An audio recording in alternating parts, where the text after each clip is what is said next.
Well, good evening, Panther fans, and thanks for joining us for the pregame show with Coach Lee Doty. This is Week 8 as the Panthers get ready to take on the Richwood Rams tonight. Coach, thanks for giving us some time tonight. Oh, thanks for having me. All right. Well, Coach, let's talk about just before we get into last week's matchup with Wassman. You guys coming into the season, there were a lot of unknowns, especially on the schedule. You added North DeSoto, you added Jennings, and then you got some new faces kind of on the defensive line, offensive line. And as you've met the challenges of each week, you guys now sitting at 7-0, feels pretty good. But how do you continue to motivate your team not to get complacent? Well, I think it's the fact that we haven't played our best ball yet. There's lots of room for improvement, and our kids get told that every day. And we tell them every day we haven't accomplished anything. We haven't won a district championship. We haven't made it past the quarterfinals. We haven't played in the dome. We haven't done any of that this year with this team. So still got a lot to go out and earn and a lot to prove. Well, Coach, it seems like your team's still pretty hungry. I watched them in practice today or on Wednesday. They really seem to be fired up and just hungry. Well, I think last week we didn't have our best week. We had good practices, but I didn't think we played very well, and our kids know that, and they're looking to atone for that this week, I believe. Yeah, well, Coach, let's talk about that win against Wassman. You guys do win 45-14, and really after about halfway through the first quarter was a pretty dominant performance for you guys in every phase of the game. But you did start a little flat, and then Wassman gets on the board first, but then it seemed like you were able to get your team refocused. What did it take to get everybody kind of on the same page there in that first half?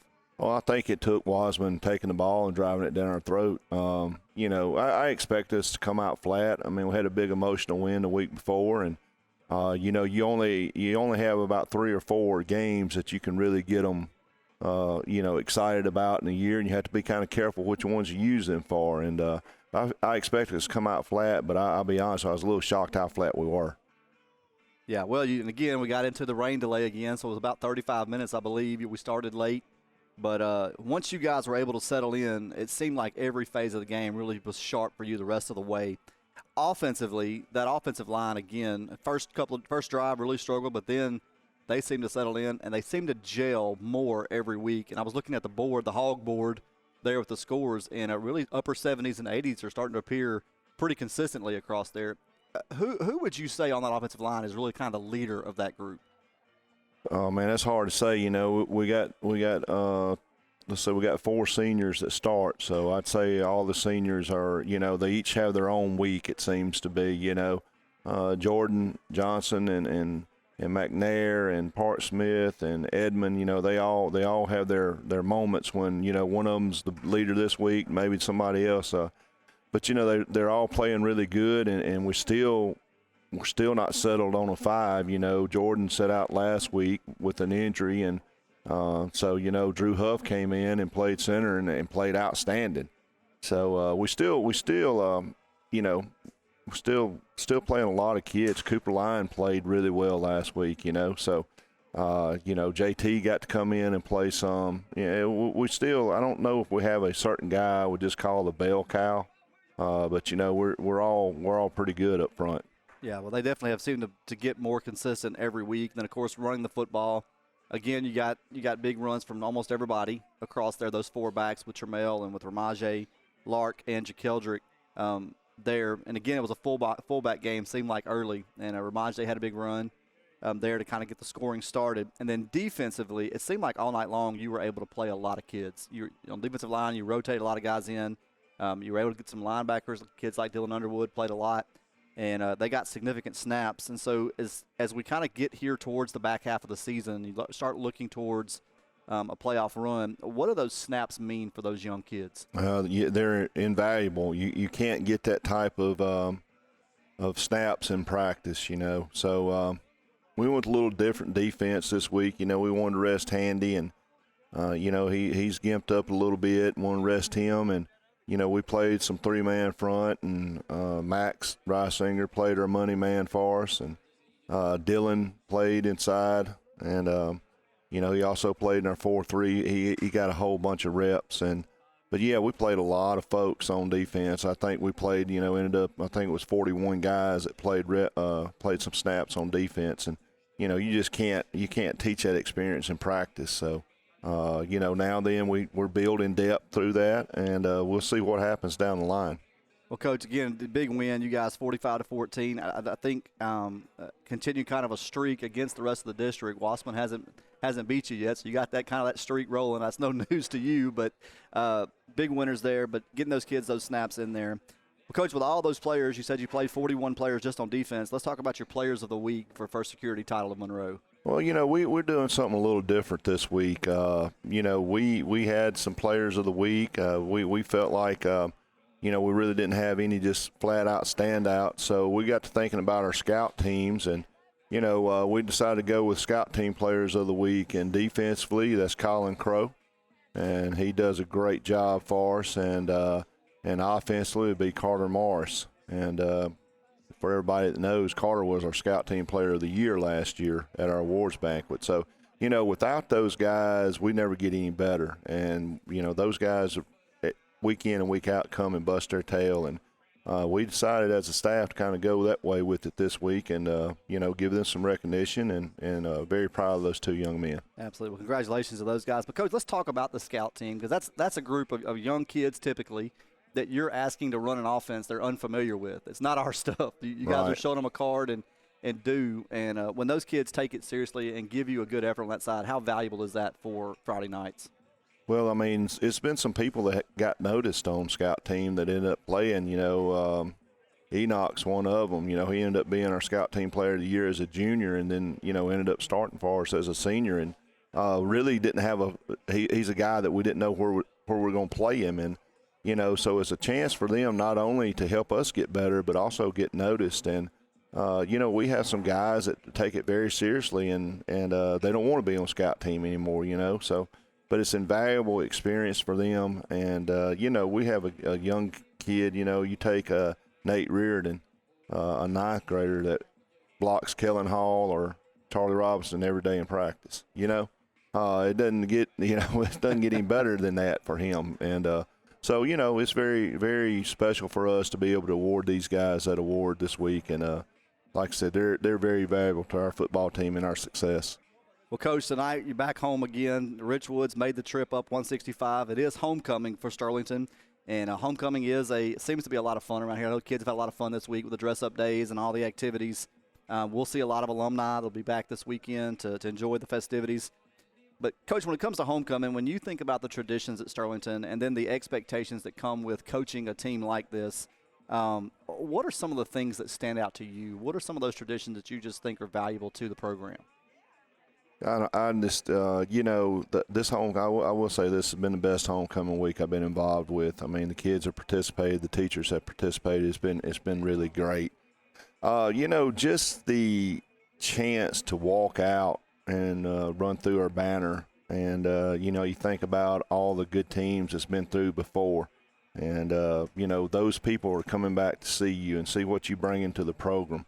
Our kids have an opportunity to show that hey, this means a lot to us. I mean, the tradition of winning football and having a good culture and a good program means a lot to us, and we get to show that tonight, when we play. So I'm gonna say this once again. I'm so thankful for Dale Ashley. I tell you, anytime anybody asks me about tradition at Sterlington, the first thing that pops in my mind is Coach Ashley, and I guess it'll always be that way for me. So, thank him for what he built here and getting this thing started. Yeah, Coach, I was talking to some middle schoolers this week. I had a chance to go over and to share with the middle school program. We were talking about Sterlington, and 20 years ago, really 25 years ago, it was the homecoming team. We were the team that everybody wanted to schedule for homecoming. And over the last 20 years, Coach Ashley, then Coach Thompson, and then to you, it's not that way anymore. Nobody wants to play us homecoming. Right. I think somebody made that mistake a few years ago when we moved up to 3A, and it didn't go so well for them. So we're not the we're not the homecoming team anymore. That's right.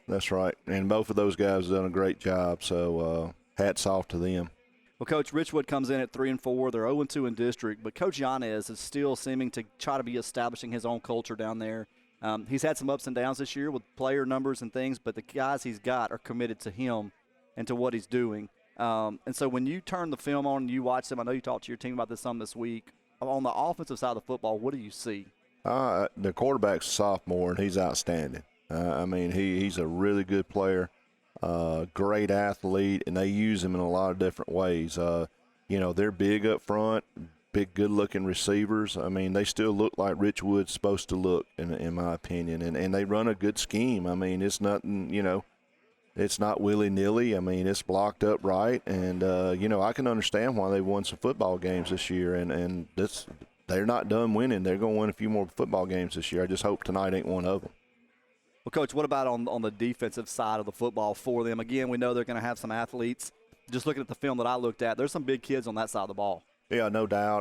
Run really well, and we just we got to accept the challenge. I think we got to make it a physical game for them, especially with our offensive line kind of challenged them today. And what we do attacks you so fast, and if we can just block our assignments and we hit it hard, we got a chance to run the ball on them for sure. Well, Coach, as you kind of enter this final 3-game stretch of the regular season, you mentioned at the very beginning that you don't feel like you guys have peaked out yet. So what is it that you're looking for improvement-wise from your team in the weeks ahead?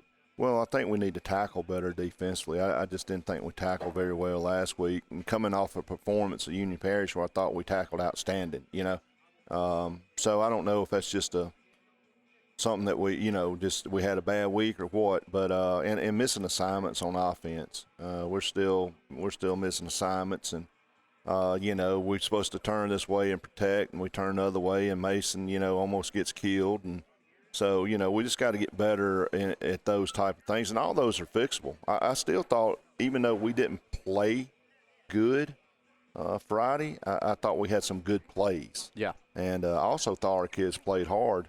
I mean, we're out of position some, and we missed some tackles, we missed assignments, but the effort's still there. So just keep improving as a team. We worked a lot of fundamentals, I thought, last week. We worked some this week, and, just be fundamentally sound and ready to go. Yeah, this is definitely not a team that we've ever questioned effort. They're going to give you 110%. Absolutely. I was listening to Armand Mills today, and he was coaching up some of those other DBs that want to take a drill off and not going to have it. And want 100% effort all the time. Right. Senior leadership's starting to emerge. I mean, we've tried to squeeze it out of them, but I'm starting to see a little bit more of it each week. So, I always told them a coach-led team can be good, but a player-led team can be great. So that's what we're working toward. Well, Coach, good luck tonight against Richwood. Any final thoughts for those making their way to the stadium or those that will be watching or listening online? I hope we have a huge crowd tonight for homecoming, and hope everybody comes and enjoys themselves. Got a lot of pretty girls dressed up out here tonight, and just happy to be here and happy to lead those guys out of that banner tonight. And thanks for coming, and go Panthers. All right, Panther fans, you're listening to tonight's matchup between the Sterlington Panthers and the Richwood Rams. We'll be back in just a few moments to get you set for kickoff. There's a lot of trucks out there, but none like the 21 Nissan Titan. It's the truck with best-in-class standard power and torque, tech features, and safety to protect your greatest catch. Plus, it's backed by America's best truck warranty. 5 years, 100,000 miles, bumper to bumper. It's the truck you'll want to brag about. Test drive a Titan today at Sparks Nissan. Sterlington Rehabilitation Hospital and Rural Health Clinics offers inpatient and outpatient services. And they're now offering LSVT big treatment to those suffering from Parkinson's disease. They're seeing many documented improvements in patients, such as faster walking with bigger steps, improved balance, better movement in the torso, and a reduced risk of falling. They're LSVT big certified. Please come by and see one of their certified clinicians today. Ladies and gentlemen, welcome to Sterlington, Louisiana. At this time, I ask everyone to please rise. Gentlemen, please remove your caps. We will have our invocation led by sophomore from Sterlington High School, Miss Abby Hackler, and Mr. Graham Burks, a senior at Sterlington High School, will follow by playing the national anthem on the guitar. Please bow your heads.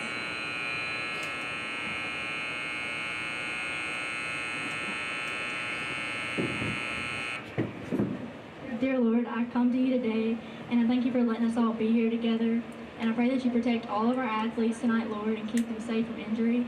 I pray that we play the best of our ability and do everything to glorify you. In your name I pray. Amen.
evening, Panther fans. Welcome to tonight's matchup between your Sterlington Panthers and the Richwood Rams. Both teams are making their way to midfield, and we're getting set for kickoff on what should be a great 2-3A matchup. It's homecoming tonight here in Sterlington, and the Panthers can look to continue to stay hot as they are undefeated on the season, but should be a good night of football. Well, do you want to go ahead and get those lineups out the way? We can jump into those lineups while we wait on the coin toss. These starting lineup for your Panthers brought to you by First Baptist Church, Sterlington. Let's begin with the offensive side of the football. William? Okay, on the offensive side. Okay, there we go. On the offensive side of the ball, we got tackle number 75, Peyton Park Smith, a senior. Guard number 55, Edmund Williams, a senior. Center number 63, Drew Huff, a junior. Guard number 71, Brendan McNair, a senior. Tackle number 70, Mitch Hynett, a sophomore. At tight end, number 34, Tony Rivera, a senior. At wide receiver, number 9, John Barr, a junior. At wide receiver, number 4, Ram Foster, a senior. Number 89, Grant Hanna, at tight end, a senior. At tailback, number 2, Jakeldrick Miller, a senior. Fullback, number 5, Bryce Lark, a senior. And at quarterback, number 16, Mason Lawhon, a junior. All right, Panther fans, Panthers have won the toss. They defer to the second half, so it will be that Panther defense taking the field first. That starting lineup for you, beginning at defensive end, number 58, Kellen Hall. At defensive tackle, number 90, Caleb Andrews.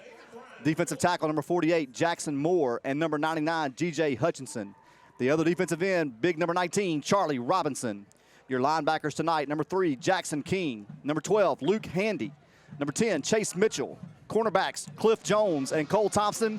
And your safeties tonight, number 37, Jay Bonner, and number 18, Armand Mills. Tonight's broadcast brought to you by McDonald's. Jacob Green is on to kick away the first David Bryant kickoff.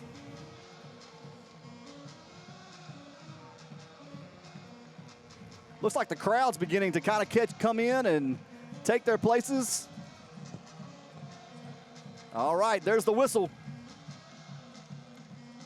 And Jacob gets him set. He makes his approach.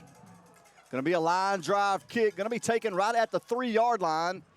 Going to have a return. He's looking for space. He's going to get to the 20, and then a host of Panthers take him down there.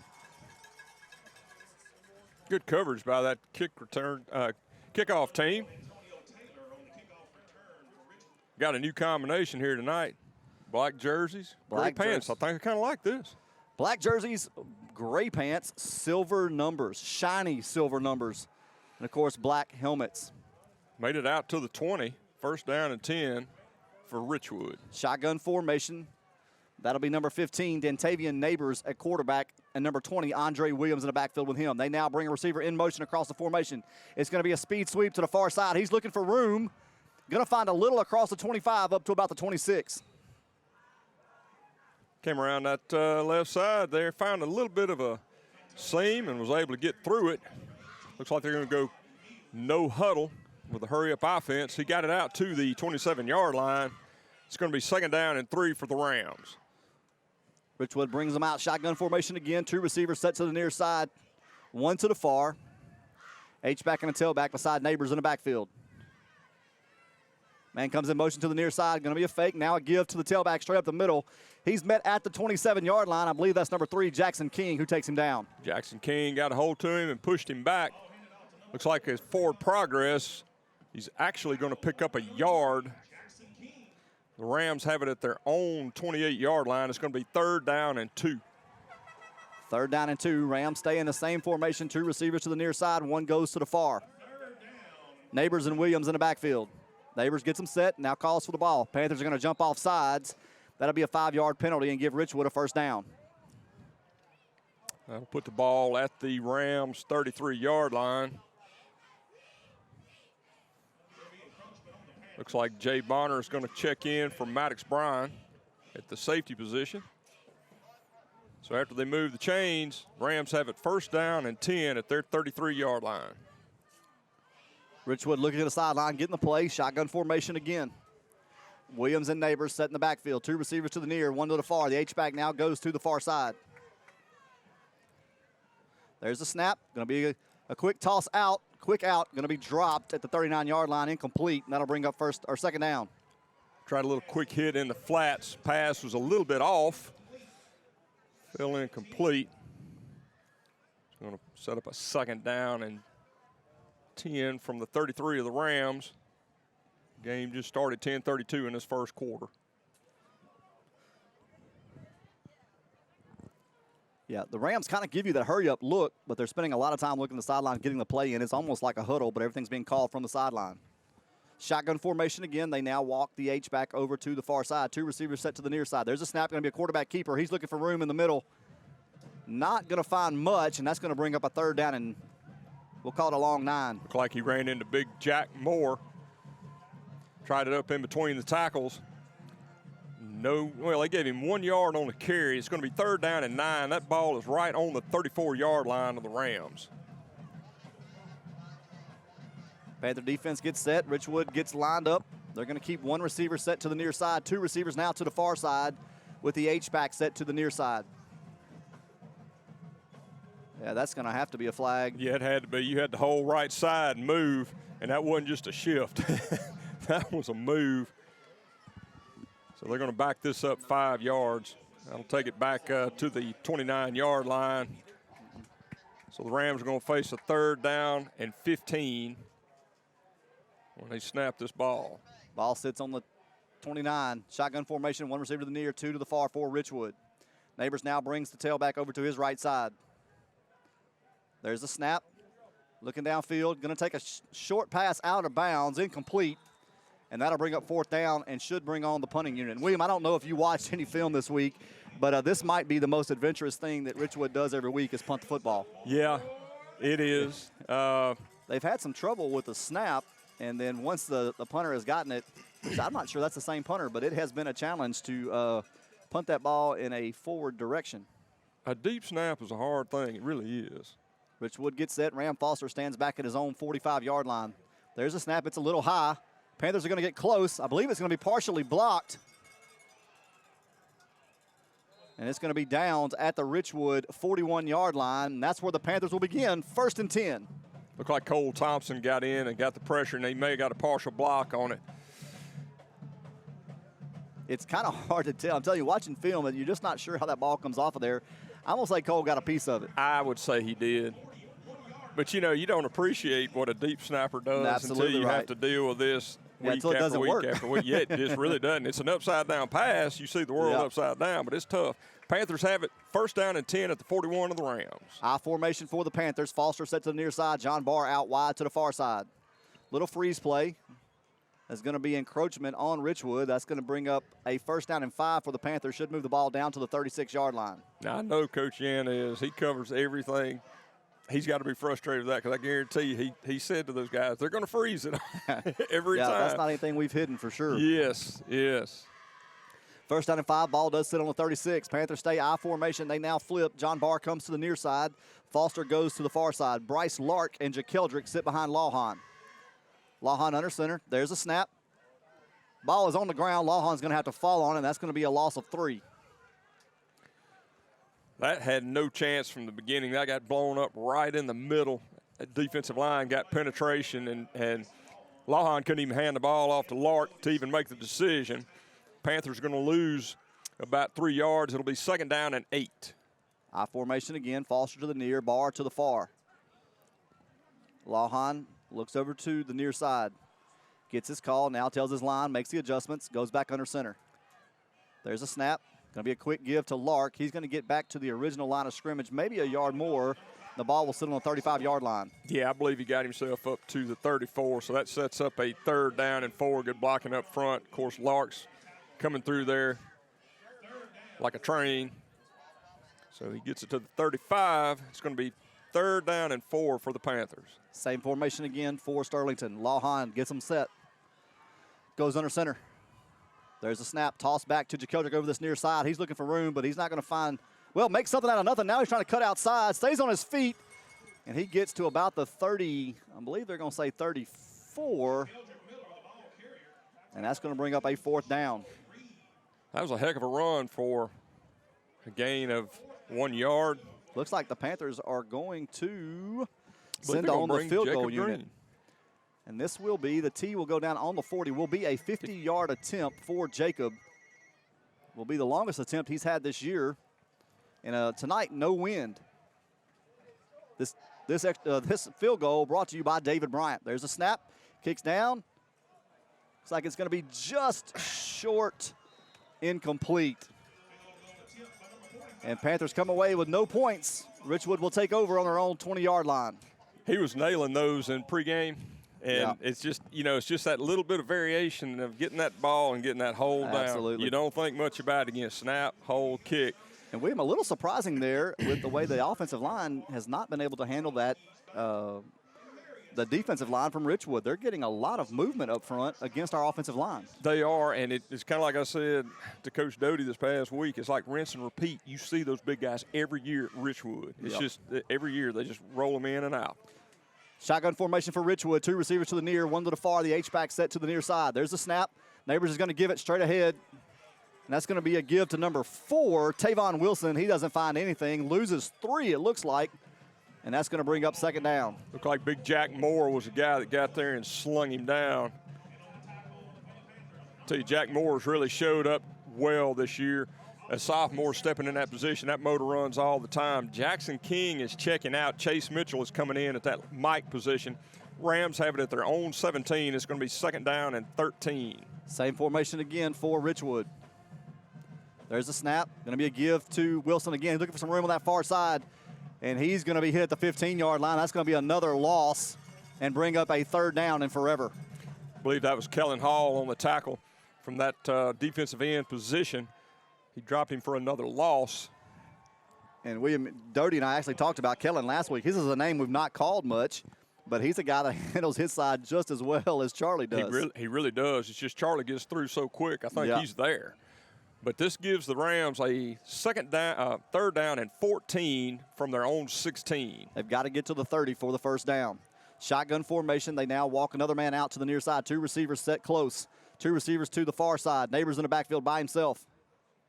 There's the snap. He drops back. Under pressure, now just throws it up, and it's overthrown, incomplete. And that's going to bring up a fourth down, and the punt return unit will come onto the field. Ram Foster will drop back for Sterlington. Just a hurried pass for him and didn't get to set his feet real well and fell incomplete. One thing I've seen on film, he'll chunk that ball all over the place. Absolutely. And he's a good athlete, too, so you really have to contain him. And only a sophomore for them. Punt formation for Richwood. There's the snap. Little soft one again. Another line drive kick, and it gets a Richwood roll. And it's going to roll all the way down to the Sterlington 30, well, call it close to the 31-yard line. And that's where the Panthers will begin for the second time tonight. 1st and 10 at their own 31-yard line. That's a 53-yard punt. That's pretty good math. I'm just looking at that. Yeah. Sometimes end over end line drive with no resistance is a pretty good kick. I'm going to tell you, if you can a low one that's rolling, if it hits and rolls, I mean it's going to go forever. Not much you can do. It's going to be I formation for the Panthers. 2 receivers to the near side. That'll be Ramaje Hatfield and Tremel Colvin set behind Lawhon. Lawhon gets them set. Goes under center. That's going to be a false start on Sterlington. Not sure what the line was doing there. There was a little rocking going on as they went down. Haven't seen that particular movement from us. It wasn't really a jump. It's just the way they went down. Well, I'm sure Coach Foster will make sure that does not happen again. But they do mark off the 5 yards. That puts the ball on the 26-yard line. Panthers are facing a 1st down and 15. 1st and 15, twin formation, 2 receivers to the near side. Lawhon gets the call. Now goes under center. There's the snap. Quick give to Ramaje, and he's in the open field. He's at midfield at the 45, 40, 35, 30. One man to beat. 20, 15, 10, 5. Gone. Touchdown, Panthers. Did we do a rewind on the game last week with Wassman? I swear I think we did. That's the exact same play. You got a good – look, he got a great push up front. That line went down, cleared it out. And once Hatfield got in the mosh pit, as I always like to say, and you see him scored out the other side, I mean, when you look at Ramaje, you don't think he's got the speed. I mean, he is a fast guy. He's a muscle. And what is this? This will be the David Bryant extra point attempt. But that was a touchdown brought to you by the law offices of Street and Street. Jacob Green gets the snap, kick is up, and it is good. And with 5:57 remaining in this first quarter, Panthers lead 7-0. And it's really the answer you wanted to see there, William. Your offensive line had a little trouble there that first series, but I would say based on that, I believe we're going to look at a 74-yard touchdown run. Yeah. That they fixed whatever was broke. You know, when you watch that offensive line, when they just do that straight-up base block and get in there, I mean, Hatfield finds that one little spot, and when he gets in, he is so deceptively fast. I mean, when you look at him, he's not a tall back. You know, some guys have the long, he doesn't, but he is so muscular. And, I mean, once he gets through, he has got the speed, deceptively fast, and he's really fun to watch play. And he has really shown it this last couple of weeks. But did that not look exactly like what we saw against Wassman last week? Absolutely. Almost the exact same thing. Jacob Green on to kick away the David Bryant kickoff here in the first quarter. This first quarter brought to you by CommuniHealth Services of Northeast Louisiana. Jacob makes his approach. Going to be another squib kick down the middle of the field, be taken at the 20-yard line. Big man looking for some room. He'll get to the 30 and be tackled there. That was number 2, Keyshawn Reed for Richwood. Jackson, I believe that was Jackson King that made the tackle.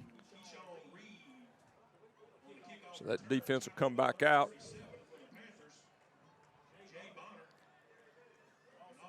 And that ball is going to be on the 31 of the Rams. They have it first down and 10. Chris Sterlington with the play or the scoring drive summary. One play, 69-yard drive, 12 seconds off the clock, capped off by the 74-yard touchdown run by Hatfield. Richwood comes out in the shotgun formation, one receiver to the near side, 3 receivers now to the far side. Calls for the ball. There's the snap. Going to be a give straight ahead. He's going to run into a host of Panthers and be tackled for a loss. Looks like Caleb Andrews got the contact. Looks like we've got a quarterback change for Richwood. They've gone to number 17, Andrew King at quarterback.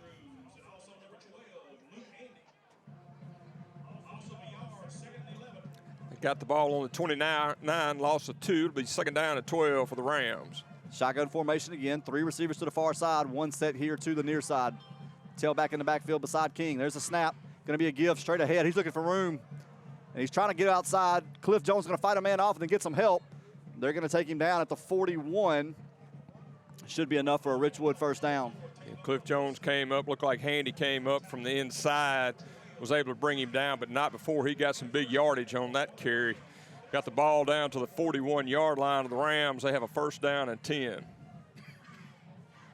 Shotgun formation, 2 receivers to the far side, 1 set to the near side. 3 receivers, to the far side. King and Wilson in the backfield for Richwood.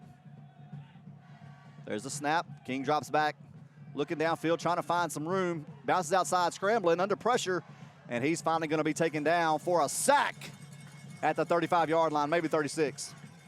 I believe that was Big Jack Moore again. He was trying to look down the field. Good coverage all the way down. Had it covered in the flats and down deep. Had nowhere to go, so he tucked it up. And then Big Jack Moore, like we talk about, that motor never stops. He stayed after him and got the sack. Sets up a second down and call it second down and 15 from the 36 of the Rams. 3 receivers to the near side, 1 set to the far side. There's a snap. Going to be a give to a quarterback keeper up the middle, and he's in the open field. Going to be tripped up at the 45. Going to get all the way to the 48, and that's going to be a third down and about 3. Just a good fake on that run option, on that option, but just a great fake. Got it up inside.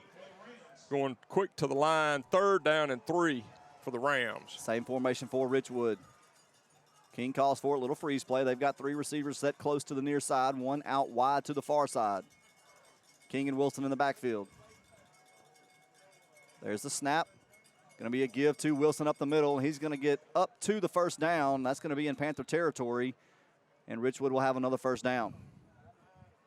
They're working that middle with the spread. They're spreading that defense out, getting those running lanes. I believe Jack Moore and Caleb Andrews combined on that tackle.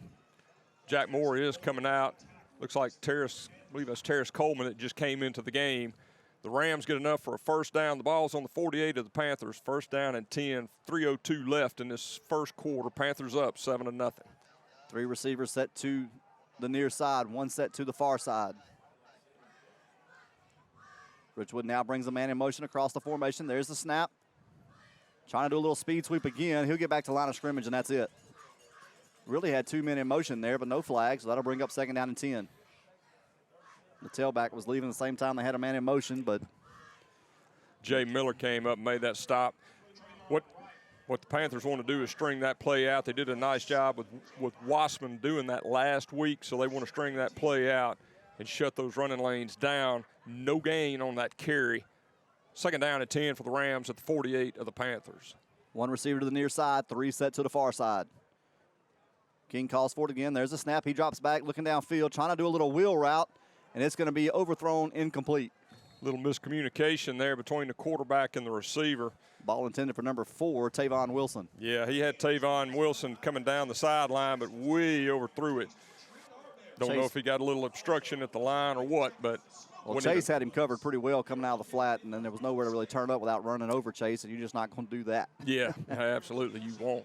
So that fell incomplete. Again, ball's on the 48 of the Panthers, 3rd down and 10 for the Rams. 3 receivers to the far side, 1 set to the near side. Wilson now comes in motion to this near side, trying to find some room as the quarterback, King, and he's going to be taken down at the line of scrimmage. Looks like Terrace Coleman's going to go down. Yeah, Terrace Coleman is down. Kellen Hall made the stop. They looked like they were trying to maybe look at a little tunnel screen on that far side, Ben. I didn't see what happened to Coleman.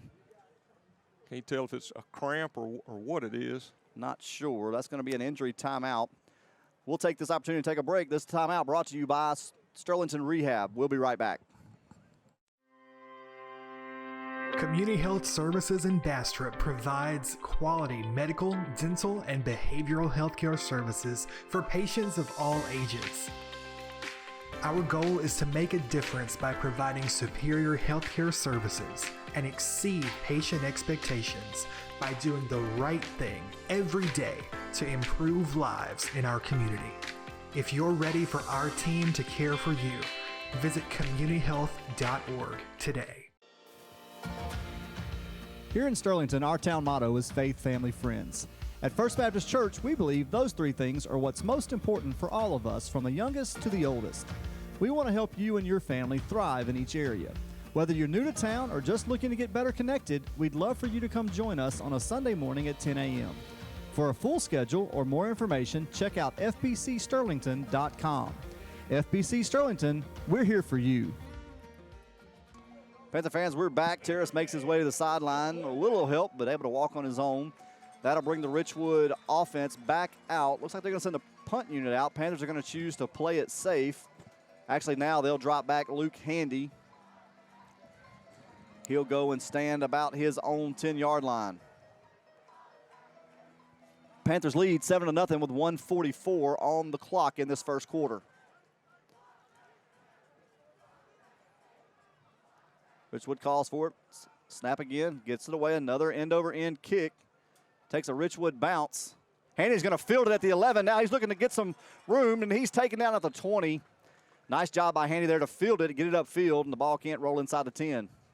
Panthers will begin 1st and 10 at their own 20-yard line. Yeah, that was probably a good call on his part to go ahead and get that ball. It's always kind of dangerous, though, when you got coverage coming down on you. Nice job of keeping it from getting inside that 10-yard line. Gives you offense, gets them out of the shadow of your goal post. But the Panthers will have this ball at their 20-yard line, 1st down and 10. They'll stay in the I formation, bring 2 receivers to the near side. Lark and Miller sit behind Lawhon.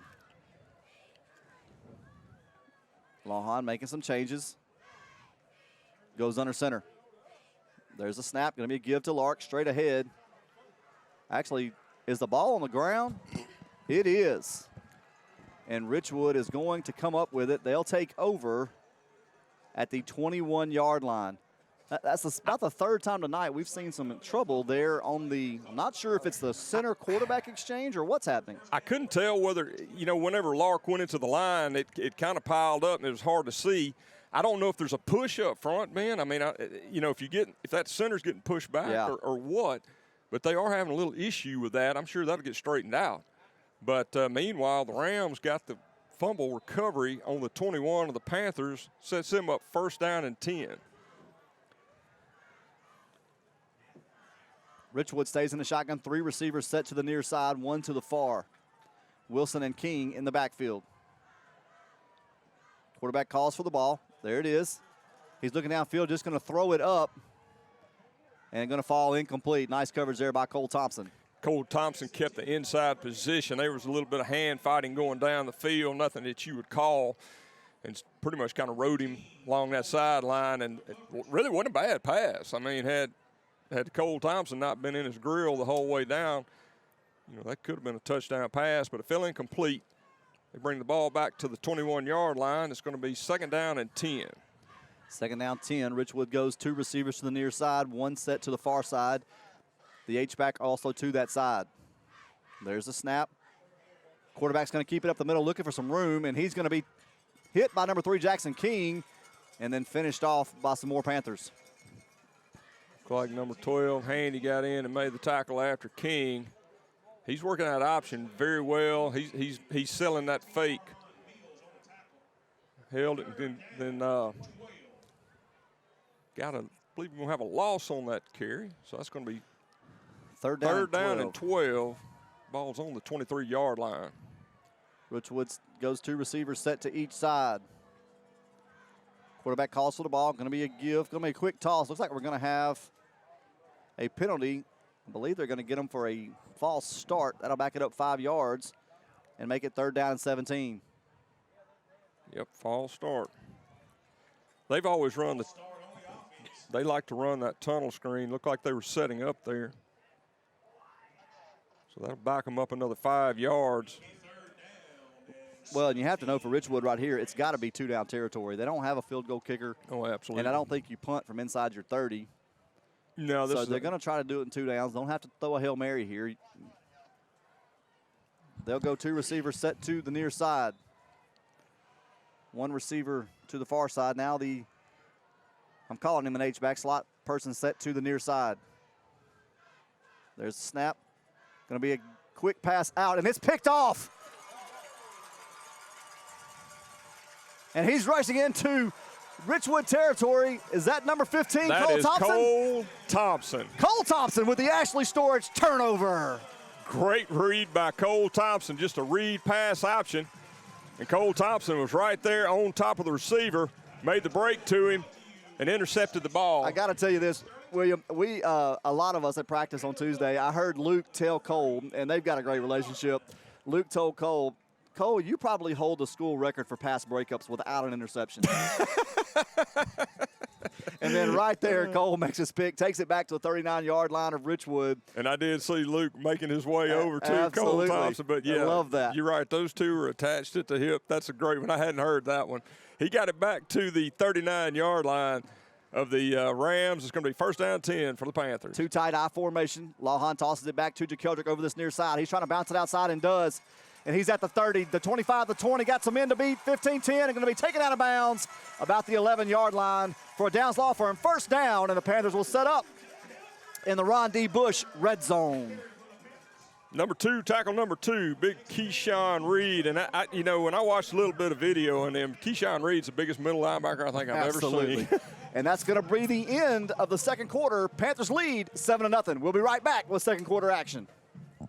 Need a loan? Call Kraftman Federal Credit Union. If you're replacing worn out or damaged lawn equipment, appliances, or in need of a new automobile, Kraftman has money to loan. Whether you live or work in Morehouse, Richland, or West Carroll parishes, Kraftman can get you the money you need with some of the lowest rates around. Call or drop by and let the hometown folks at Kraftman make it easy and start enjoying your new purchase. Kraftman has money to loan. Kraftman Federal Credit Union, 805 East Cypress in Bastrop.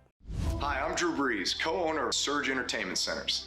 Being a father of 4 children, I'm constantly looking for ways to provide great family experiences, such as sports simulators and bowling, including a full-service bar and restaurant with comfortable lounge and event spaces. We are consistently on the cutting edge with our equipment, technology, and park designs. If you haven't been to one of our Surge parks yet, come by and see us and experience it for yourself. You won't want to leave, because here at Surge, it's all about friends, family, and fun. Panther fans, we're back with 2nd quarter action brought to you by Surge Adventure Park. Panthers will have it 1st and 10 at the Richwood 12-yard line, leading 7-0. after the big interception return by Cole Thompson and the big run by JaKeldrick Miller. And where are we now? We're in the Ron D. Bush red zone at the 12-yard line. Two tight I formation for the Panthers. One receiver set to the near side. Now bring Tony Rivera over to the near side. There's a snap. Going to be a quick give to Lark. He's inside the 10, down to about the 8. That'll be a 4-yard gain. Lark just put that shoulder down and got those extra yards. Running between the tackles.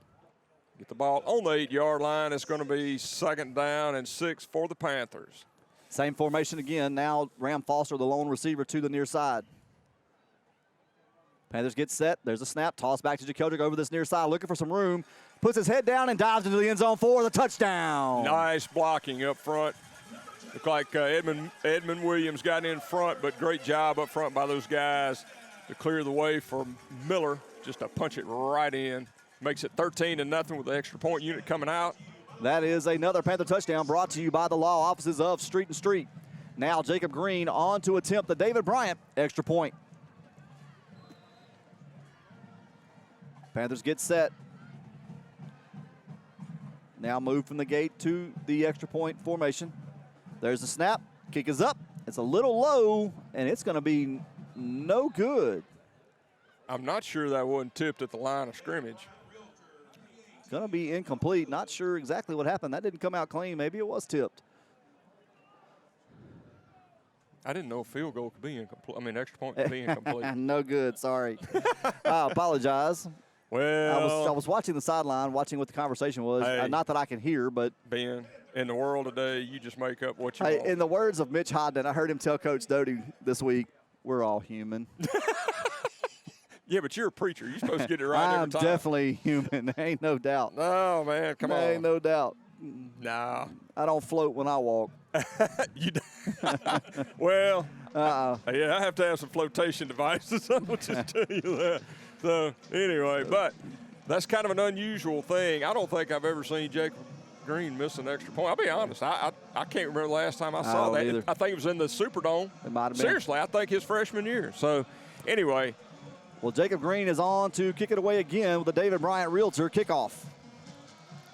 He gets set, now makes his approach. And he's going to boom it all the way back into the end zone for the touchback. And Richwood will take over their own 20-yard line. 1st and 10, 11:29 remaining in the second quarter. Panthers lead 13-0. Chris Sturdivant, our stat man and sideline reporter, says that was a 3-play, 39-yard drive. Took 34 seconds off the clock.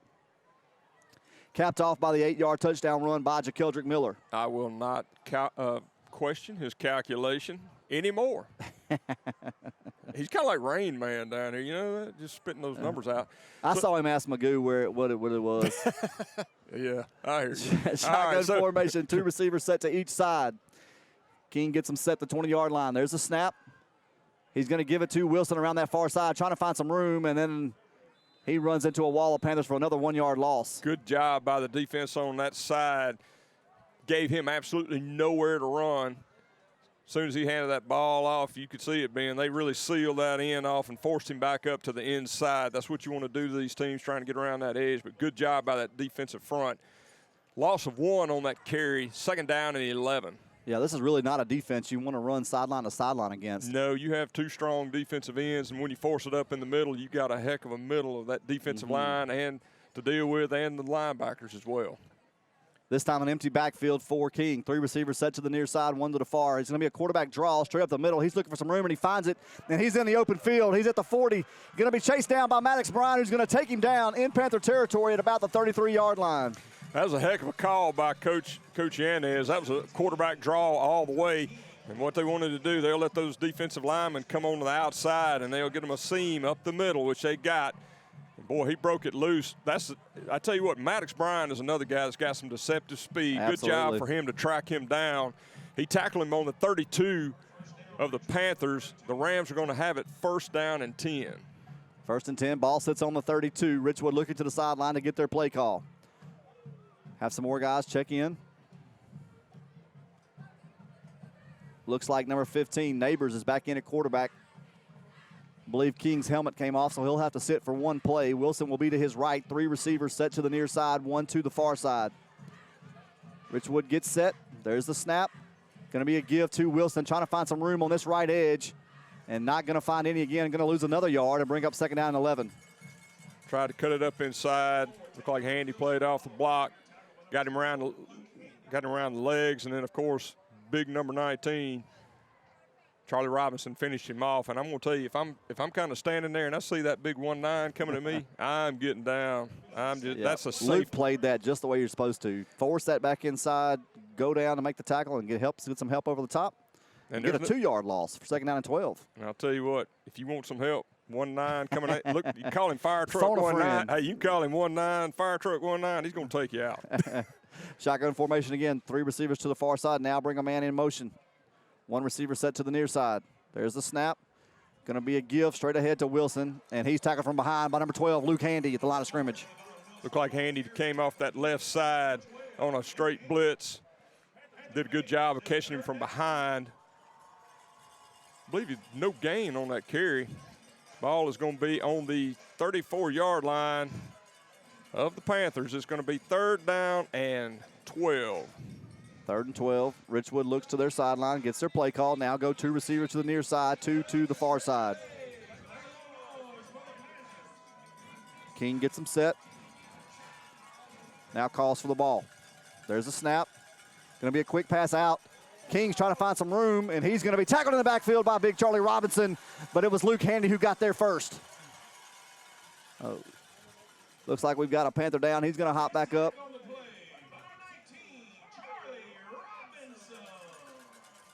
Looks like Luke's going to check out. Number 7, Dylan Underwood, will check back into the ball game. Handy tried to jump up and prevent that pass and came down on his leg again, on his ankle. He's been having some issues with that. Looks like we're going to have a timeout, Richwood, with 8:26 remaining in the second quarter. Panthers lead 13-0. Richwood will have it 4th down and 16 when we come back after this timeout, brought to you by Sterlington Rehab. NELA Turf Farms provides sales, delivery, and installation of luscious sods and rich soils. Whether you're building your own lawn from scratch or you're looking to restore the look and feel of your old landscape, we can help. Our technicians have over 20 years of experience analyzing our residential and commercial clients' needs. Contact us today to learn more about our services or to schedule an initial appointment. Carpenter Road, Bastrop, Louisiana. I was surprised. I was definitely surprised. Yep, we had no idea. Totally surprised. Can you say jaw drop? Who knew? State Farm, with these great rates? The surprise everyone's talking about is the surprisingly great rates for home and auto insurance from State Farm, especially when you combine them. When you want the real deal, call State Farm agent Ron Bush in Sterlington today.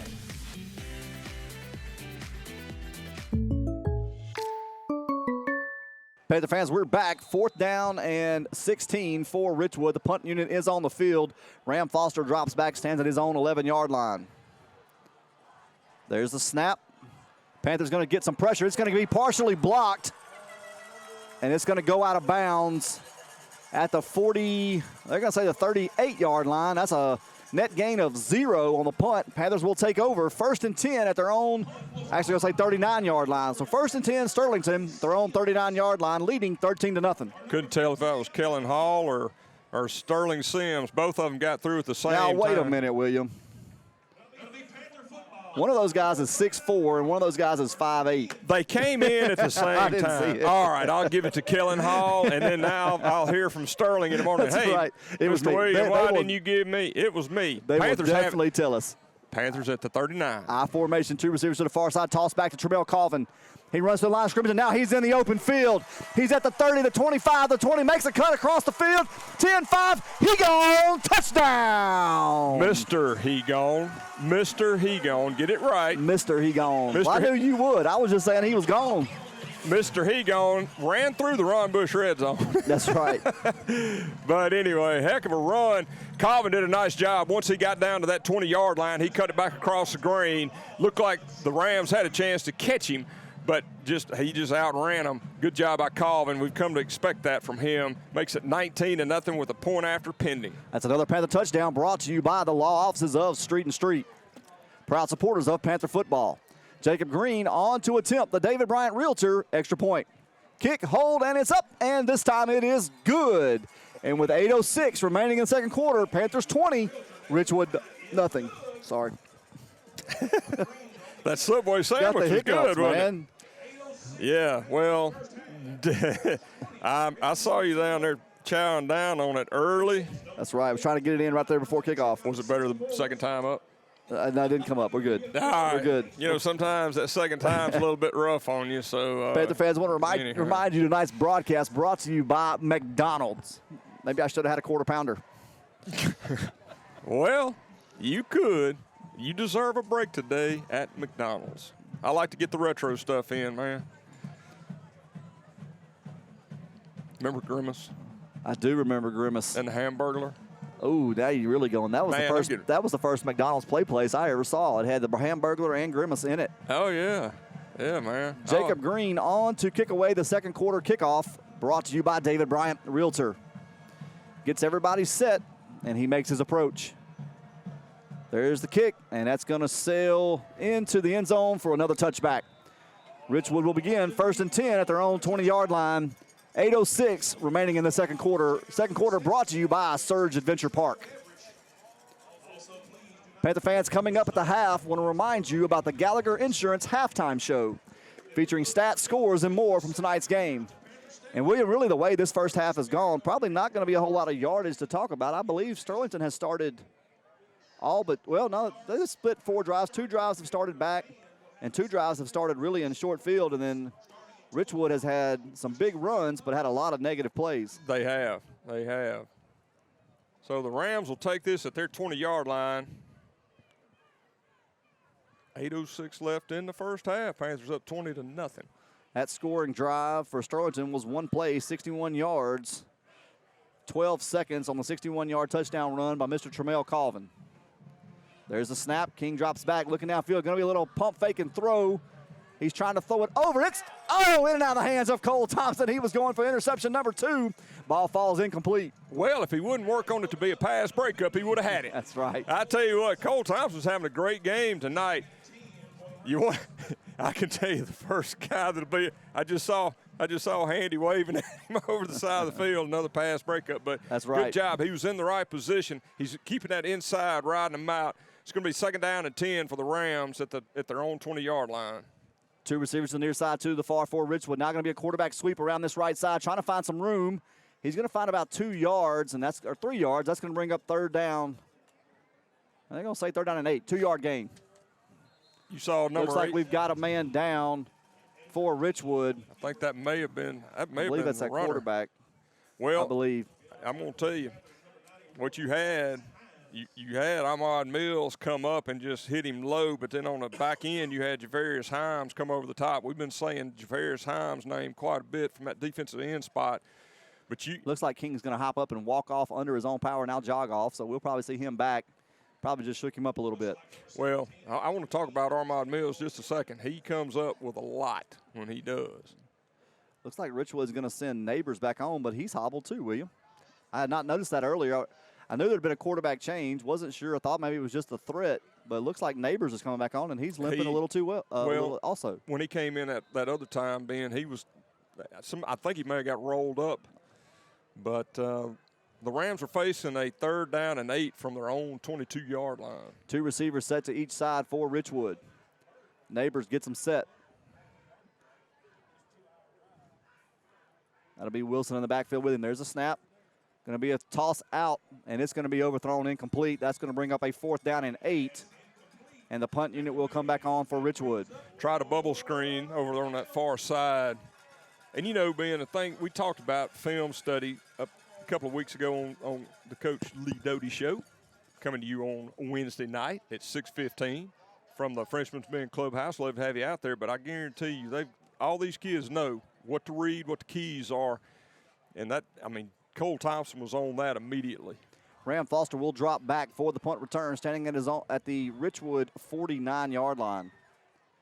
There's the snap. Panthers bring heat again, and it's going to be blocked again by Parker Miller and into the end zone for a scoop and score.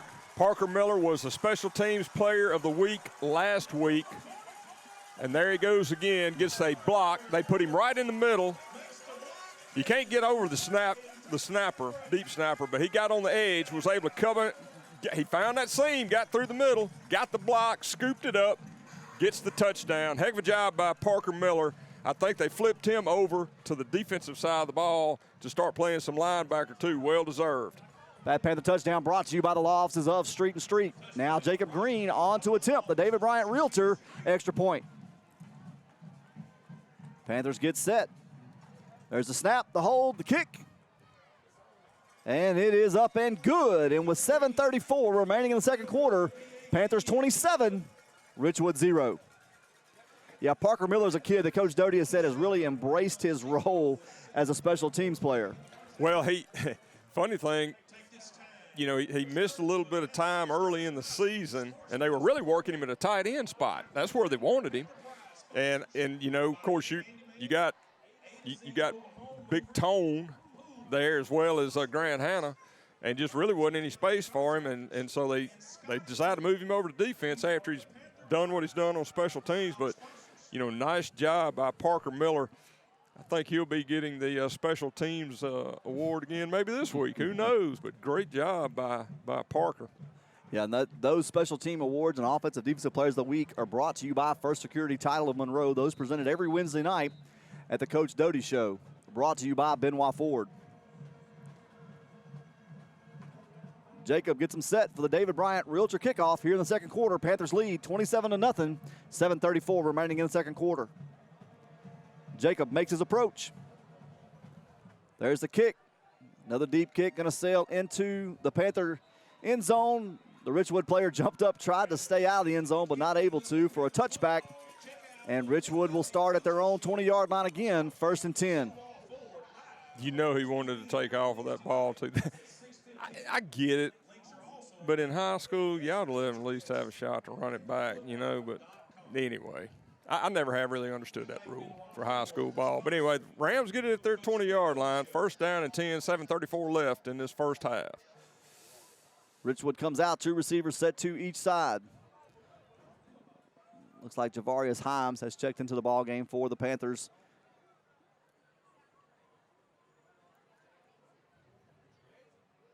Yep. Don't want to be late to get out there on the field.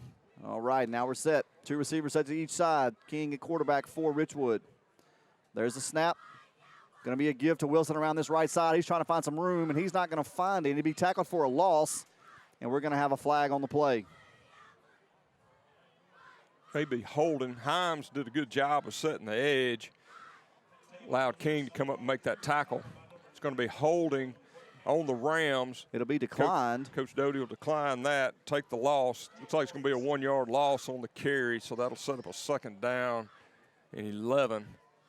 Rams have it at their own 19-yard line, but Himes did a nice job of setting that edge, forcing the hold as well. 2nd down, 11. Richwood will send 3 receivers to the far side. 1 receiver set here to the near side. Wilson to the left of King in the backfield.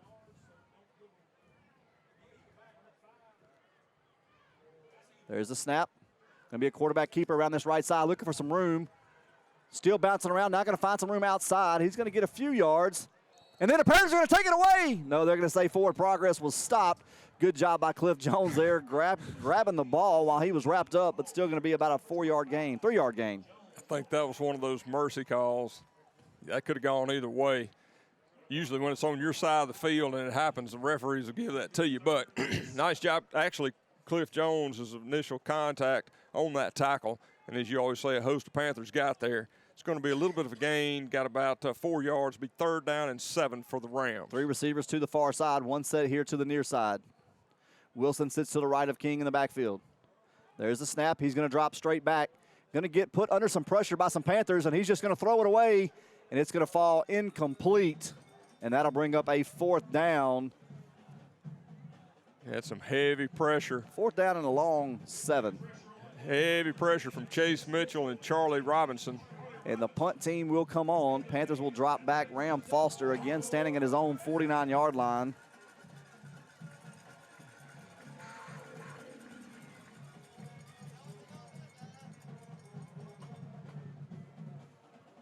6:26 remaining in this first half. Panthers lead 27-0. Richwood trying to get everybody on. Everybody gets set. There's the snap. Panthers bring pressure again. He's going to get it away. He gets a high kick, but it's going to sail out of bounds, or right on the out of bounds line. They're going to mark it at the 49-yard line. I could have swore that stayed in bounds. No, it did. It bounced right there on the out of bounds where Ram was standing, just off to his right. Yeah. Yeah, I thought it was way further out of bounds, but it did stay close there. You know, I give that punter credit. He hangs in there. Absolutely. And I'm, you know, that just. There's a lot of pressure coming at him. That is a lot of pressure coming at you. And quite frankly, when he gets a little bit of a time, he can get a decent punt out, you know. But that's going to be 1st and 10 for Sterlington at the Richwood 49-yard line. Man, I was going to you didn't let me say that. Sorry. 49, man. I formation for the Panthers. One receiver set to each side. There's a snap. Toss back to JaKeldrick. Now a toss back to Ram. That's a quarterback throwback. Going to be a shot by Ram to Mason Lawhon. 10-5. Touchdown, Panthers. Ram Foster to Mason Lawhon. 49-yard touchdown strike. So what is the maximum quarterback rating? Whatever it is, Ram Foster is now 2 for 2 with 2 touchdowns. And they're long touchdowns, too. You know, the thing about it, too, being I don't think that this is something where they're trying to run up the score. I think this is one of those deals where they're trying to put things on film, you know. That's right. And so, you know, it was a great, well-executed play. You could see Ram coming around that edge. Almost looks like a reverse. But, you know, the guy that's not accounted for is Mason Lawhon, the quarterback. Right. That touchdown brought to you by the law offices of Street and Street. Now Jacob Green on to attempt the David Bryant Realtor extra point. Kick is up, and it is good. And with 6:04 left in the second quarter, Panthers lead 34-0. I'm going to say this. There was a quarterback throwback we had in high school, and I was a quarterback. But I was too slow to make it to the end zone. But that is one play that if you pull it out about once every year or once every 2 years, that quarterback is never usually accounted for, and he gets lost in the flow. Yep. And for those of you that are watching or whether you're listening, one of the things that really I couldn't get in there on the play-by-play is Ram did a great job of adjusting. That is normally a deep, high, lofty throw. But because he was under pressure, he throws a bullet to Mason Lawhon on the nose. And good job, Mason Lawhon, to reel it in. You know, when you got one coming in flat and you expect it to come in high, you kind of have to adjust what you're doing as well. But good job by those guys, Ram and Mason, make that connection. Now Jacob Green on to kick away the David Bryant Realtor kickoff. He makes his approach. There it is, a high kick. That was going to be fielded at the 6-yard line, and we're going to have a return. He's looking for some room up the middle, going to get across the 20. I believe the ball came out. Panthers are saying they have it, and they do. Panthers are going to take over at the Richwood 24-yard line. Tell you, sometimes when things start going bad, they go from bad to worse. I know Coach Doty probably wants to get that starting unit through this first half. I mean, you usually want to get your starting guys in for more than just, you know, a quarter and a half. So you expect to see just some running here. I think you'll see a lot of starters with their uniforms, or at least the tops off by halftime. Panthers trot back out on offense. Looks like Dylan Downs has checked in at the quarterback position. Downs will be a quarterback. Go ahead, I'm sorry. All the starters are in except for Dylan Downs, and he's a promising young prospect for the team. I formation, Hatfield and Colvin. Going to be a pass by Downs. He rolls out to his right, looking downfield. Now tucks it and runs. He gets across the 20 up to about the 18. Going to be about a 6-yard gain for Downs. Tell you, he looked good in that. Didn't have enough time to really settle in. Had some pressure. Of course, he took it and got what he could. You know, that's one thing Dylan offers, good running quarterback as well. Picked up 5 yards on the carry. It's going to be 2nd down and 5. The Panthers have it at the Rams 19. 2 receivers at the near side, I formation behind Downs, Hatfield and Colvin. Downs takes the snap, tosses back to Trammell over that far side. Looking for some room, runs through 1 tackle, then gets across the 10 up to about the 8, and that's going to be a Downs Law Firm 1st down, and the Panthers are in business in the Ron D. Bush red zone. That's a nice run by Trammell Colvin. And you and I talked about this a couple of games ago. That's one part of his game that's gotten better. He can take a lick now, does not go down. He takes it and keeps going down the field. Another thing is he would try to always get it to the edge. Now he's starting to see the holes, plant the foot, and cut up. I tell you what, Tramel Colvin is becoming a well-rounded back this year. Absolutely. We're seeing it. And good news is we'll see him for 2 more years. 2 tight I formation for the Panthers. Toss back to Tramel over this near side, looking for some room, makes a cut, puts his head down, going to be tackled at the 2-yard line, and that'll be 2nd down and goal from the 2. Looks like we got the ball down to the 2-yard line.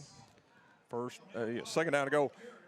Steve, man, it almost looked like that left side of the line kind of got a little jump start over there. Well, there's a little hesitation between the center quarterback exchange, which you would expect a little bit of difference just because Downs is checked into the ball game with Mason coming out.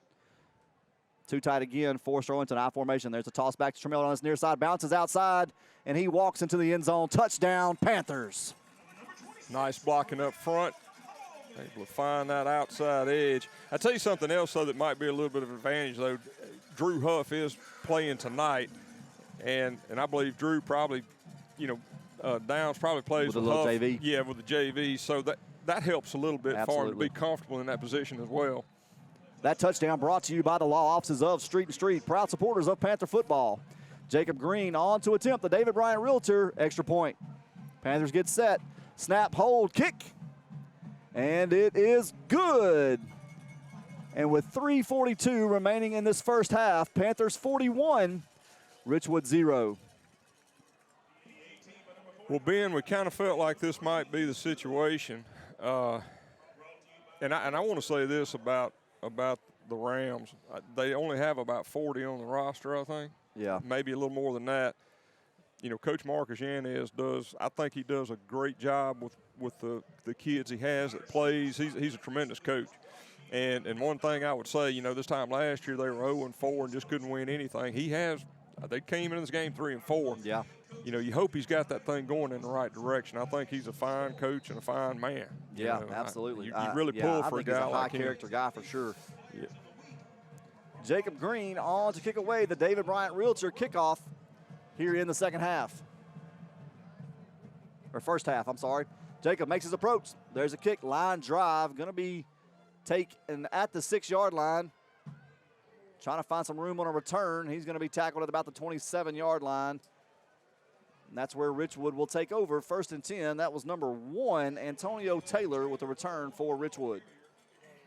I believe that was Sterling Sims that made the tackle. Looks like Dylan Underwood is in the ball game at linebacker for Sterlington. 1st and 10 for Richwood, their own 27-yard line. 3:09 remaining in this first half. 3 receivers set to the near side, 1 to the far side. King and Wilson in the backfield for Richwood. We've got a whistle, stoppage in play. I believe we've gone to a running clock anyway. Everybody gets set. There's a snap. King's going to keep it, looking for some room around this right side. He's not going to find any. Be tackled from behind by Charlie Robinson. Cliff Jones and DJ Hutchison forced him back in, and Charlie finished him off. King's helmet came off, so he'll check out again. They really need to work on something with that helmet. Bless his heart. That's the 3rd time, I believe.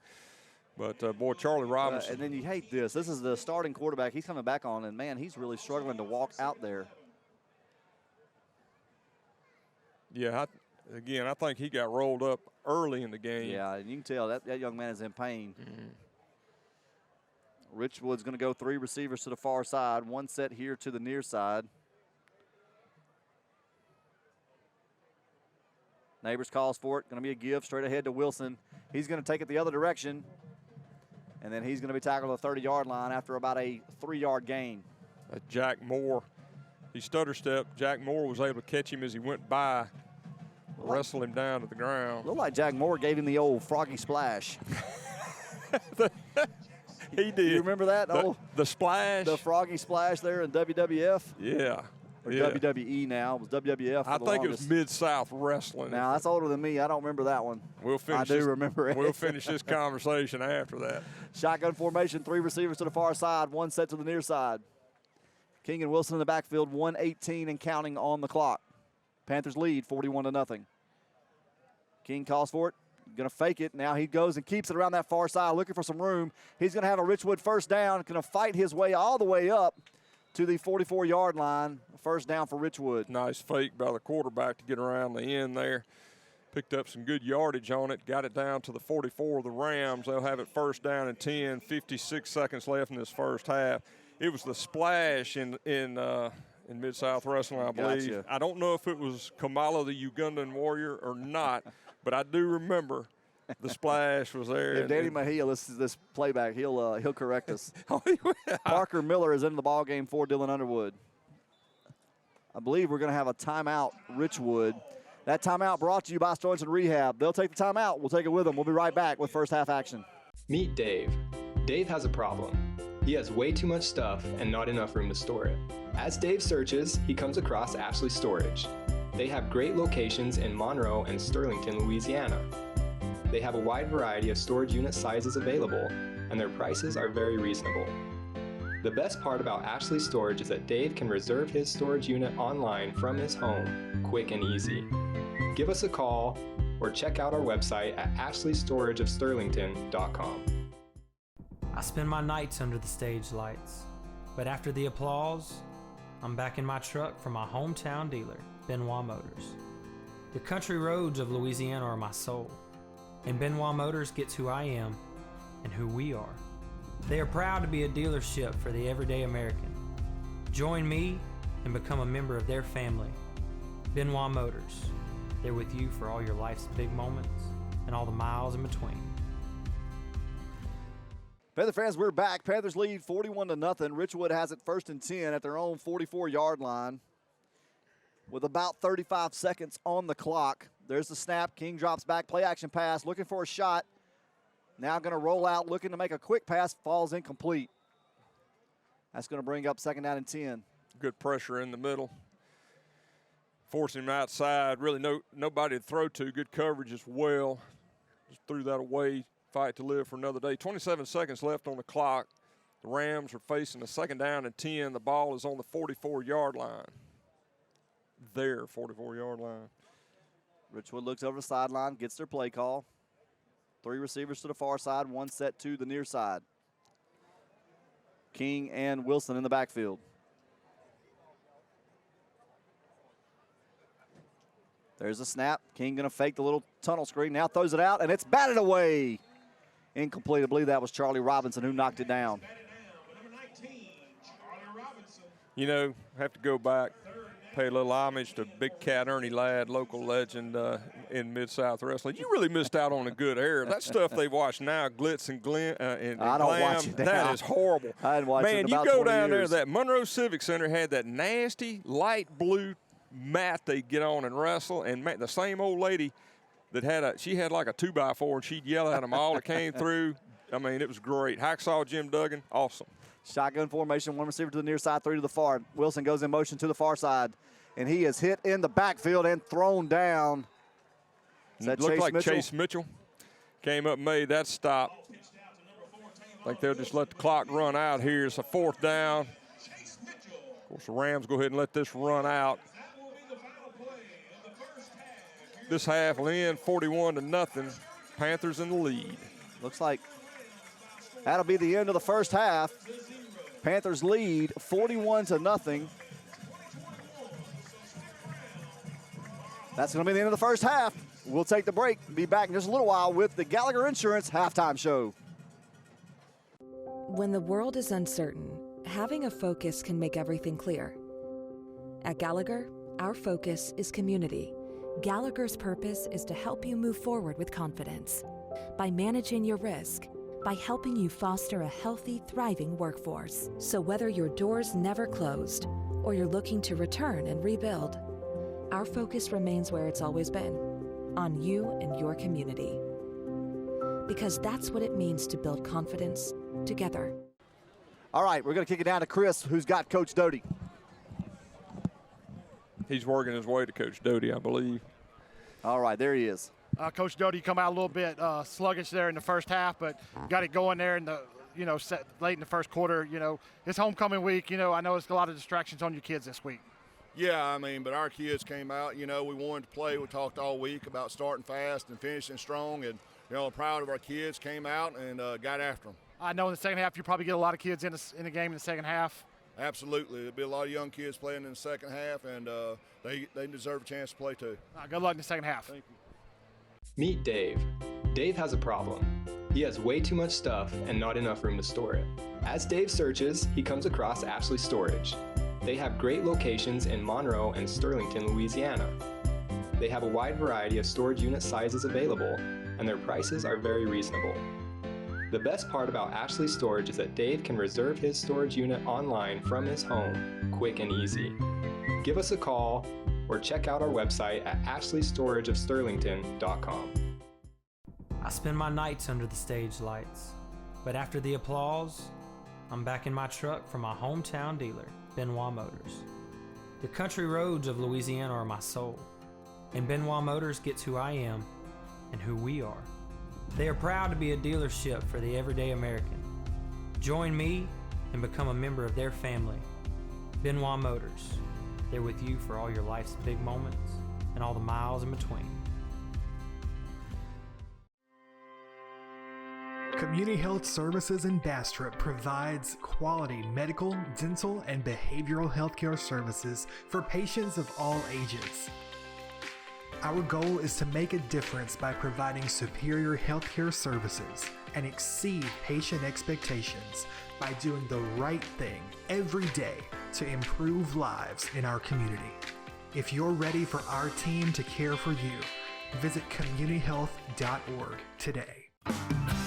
At Cross Keys Bank, we're full of Sterlington Panther pride.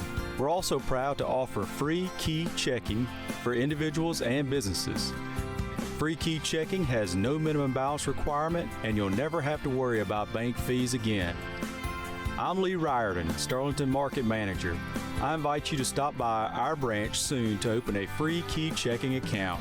Cross Keys Bank, member FDIC. Cross Keys Bank. David Bryant, RE/MAX, your local NELA Realtor, has the home for you. 318-265-8130. Call David Bryant today. Licensed in Louisiana, each office independently owned and operated. Ready to sell? Ready to buy? David Bryant is the man to call. RE/MAX Premier Realty. Fair housing opportunity. Here in Sterlington, our town motto is Faith, Family, Friends. At First Baptist Church, we believe those three things are what's most important for all of us, from the youngest to the oldest. We want to help you and your family thrive in each area. Whether you're new to town or just looking to get better connected, we'd love for you to come join us on a Sunday morning at 10 a.m. For a full schedule or more information, check out fbcsterlington.com. FBC Sterlington, we're here for you. First Security Title of Monroe provides real estate transaction services in Northeast Louisiana. The closing process has never been easier. With a dedicated staff that takes pride in helping our customers obtain quality service. First Security Title, 1818 Avenue of America, Monroe. When the world is uncertain, having a focus can make everything clear. At Gallagher, our focus is community. Gallagher's purpose is to help you move forward with confidence by managing your risk, by helping you foster a healthy, thriving workforce. So whether your doors never closed or you're looking to return and rebuild, our focus remains where it's always been, on you and your community. Because that's what it means to build confidence together. Need a loan? Call Kraftman Federal Credit Union. If you're replacing worn out or damaged lawn equipment, appliances, or in need of a new automobile, Kraftman has money to loan. Whether you live or work in Morehouse, Richland, or West Carroll parishes, Kraftman can get you the money you need with some of the lowest rates around. Call or drop by and let the hometown folks at Kraftman make it easy and start enjoying your new purchase. Kraftman has money to loan. Kraftman Federal Credit Union, 805 East Cypress in Bastrop.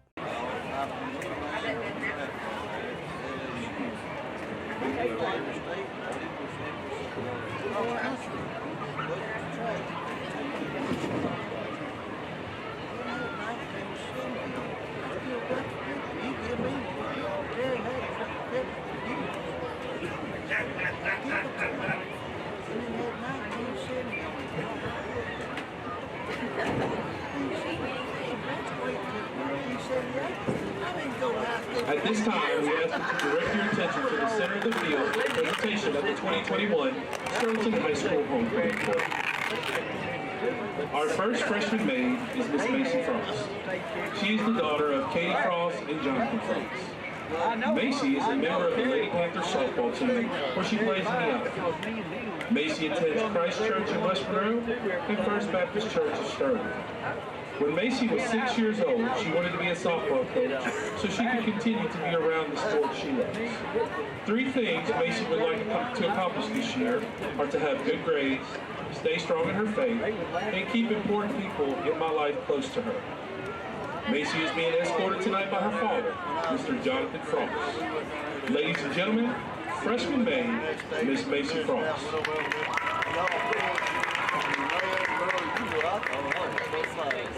Our next freshman maid is Miss Alea McNeil. She is the daughter of Tamiria Lolly and Darius McNeil. Alea, an honor student, is a SHS cheerleader where she is a flyer. And she also is a member of the Lady Panthers softball team where she plays shortstop and left field. 3 things Alea would like to accomplish this year, including making all A's, getting closer to God, and becoming the best version of herself.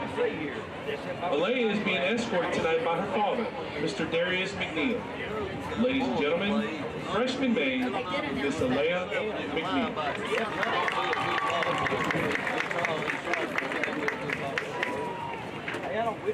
Our first sophomore maid is Michaela Caldwell.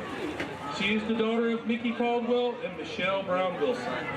Michaela, an honor student, is a member of the SHS softball team and the SHS track and field team, competing in the shot put and discus. She also attends Mount Sinai in Sterlington, where she sings in the choir and is active in the youth ministry. When Michaela was 6 years old, she wanted to be an elementary teacher. If Micaiah had an extra hour of free time every day, she would use it to study so she can maintain her 3.6 GPA. She would also volunteer more in the community, and when she turns 16, she hopes to get a job. Michaela is being escorted tonight by her father, Mr. Mickey Caldwell. Ladies and gentlemen, sophomore maid, Michaela Caldwell.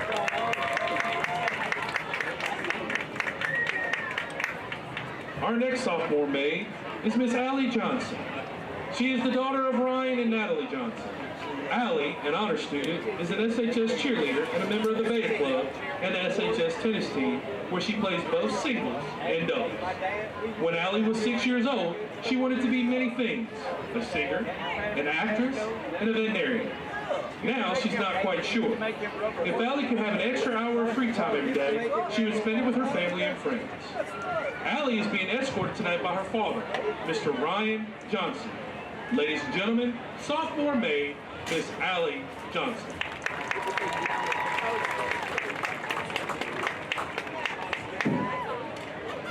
Our last sophomore maid is Miss Cadence Yarbrough. She is the daughter of Marcus and Jennifer Yarbrough. Cadence, an honor student, is a member of the SHS tennis team, where she plays both singles and doubles. She also attends North Monroe Baptist Church, is an active member in the discipleship group. When Cadence was 6 years old, she often envisioned herself becoming a dancer and a singer with her brother, although he can't sing. If she could have an extra hour of free time every day, she would slow down and spend more time with her family, because she knows one day she will move and miss them dearly. Cadence is being escorted by her father, Mr. Marcus Yarbrough. Ladies and gentlemen, sophomore maid, Miss Cadence Yarbrough. Our first junior maid is Miss Shania Burrell. She is the daughter of Monique Cooper and Sherman Burrell. Shania, an honor student, is a 3-year member of the SHS Sterlington Panthers, and she is a member of the Lady Panthers softball team, where she received the Coaches Award and named Player of the Game for the games against Richwood and Leesburg. Shania also plays softball with the Lady Thunder travel ball team. She also attends New Life Temple Church in Bastrop, When Shania was 6 years old, she wanted to be a baker because she loved designing and eating cakes. But because baking cakes takes time and she has no patience, she no longer wants to be a baker. Shania is being escorted by her father tonight, Mr. Sherman Burrell. Ladies and gentlemen, junior maid, Miss Shania Burrell. Our next junior maid is Miss Caroline Crane. She is the daughter of Scott and Mandy Crane. Caroline, an honor student, is a member of the Beta Club and is in the SHS Gifted and Talented program. She is also an SHS cheerleader and received the Pennant Forward Award at this past cheer camp. When Caroline was 6 years old, she wanted to be a flight attendant, but she still wants to be in the future. Caroline is being escorted tonight by her father, Mr. Scott Crane. Ladies and gentlemen, junior maid, Miss Caroline Crane.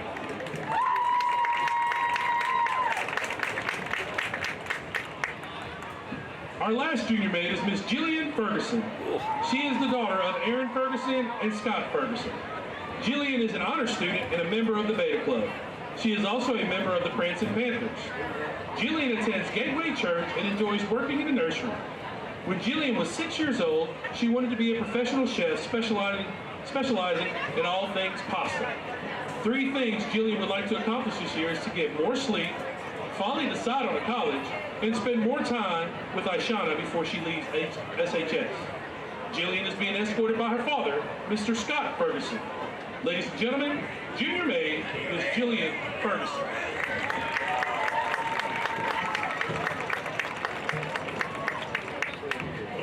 Our first senior maid is Miss Mallory Bozeman. She is the daughter of Chris and Deanna Bozeman. Mallory, an honor student, is a member of the Beta Club, Multicultural Society, Sports Medicine, and the SHS track and field team where she throws the javelin. She is also a member and captain of the Bryant Panthers and was awarded as an UDA All-American dancer at this summer's dance camp. Mallory is also a member of Schwartz Baptist Church. When Mallory was 6 years old, she wanted to be a professional ballerina. Mallory is being escorted tonight by her father, Mr. Chris Bozeman. Senior maid, Miss Mallory Bozeman. Our next senior maid is Miss Carly Grayson. She is the daughter of Michael and Heather Grayson. Carly is a member of the Beta Club, Multicultural Society, and is in the Gifted and Talented program. She is also a Spanish scholar, chaplain of the SHS Student Council, and a member of the Fellowship of Christian Students. Carly is an SHS cheerleader and was awarded as an UCA All-American cheerleader this past summer at cheer camp. If Carly had an extra hour of free time each day, she would spend it at school with her friends because she loves school and is not ready to leave yet. She hopes to soak up each and every moment because she knows she will miss it. Tonight, Carly has been escorted by her father, Mr. Michael Grayson. Ladies and gentlemen, senior maid, Miss Carly Grayson.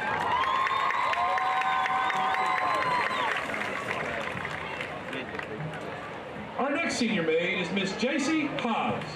She is the daughter of Benjamin and Bashan Hobbs. J.C., an honor student, is a member of the Beta Club and a Spanish scholar. She is also a member of the Bryant Panthers and was awarded as a UDA All-American dancer at this past summer's camp.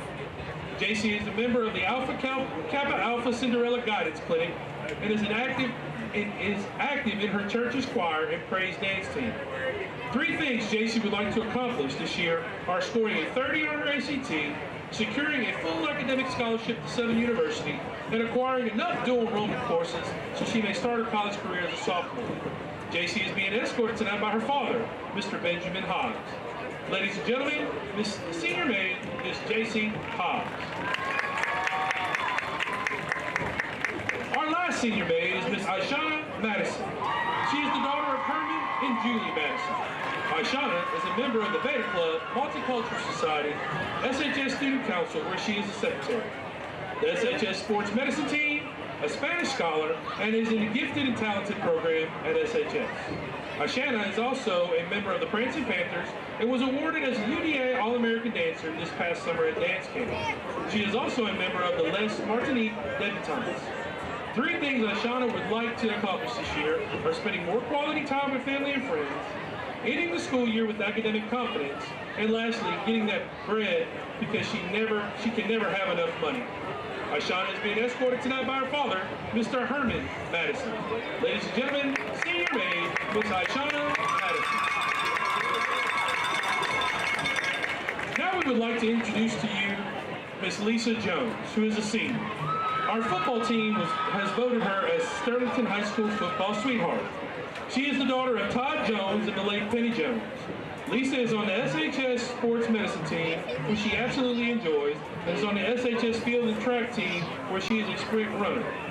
She attends New Friendship Baptist Church and enjoys playing the Xbox, spending time and acting goofy with her friends, and most importantly, making people laugh and smile to let them know they are loved.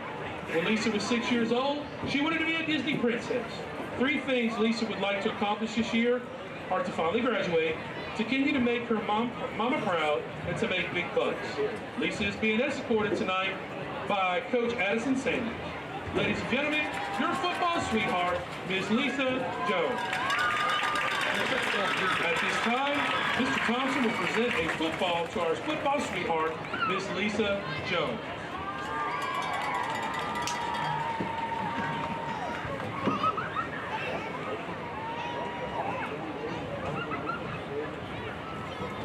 At this time, we would like to welcome back last year's homecoming queen, Miss Allison Guerrero. Allison is attending ULM, where she is majoring in dental hygiene, and she is a member of the Kappa Delta sorority. So give her a warm welcome with a round of applause, Miss Allison Guerrero.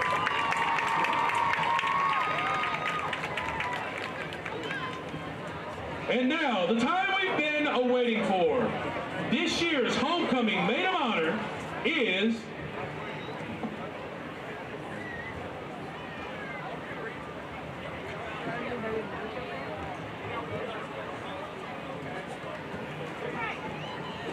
our maid of honor is Miss Carly Grayson.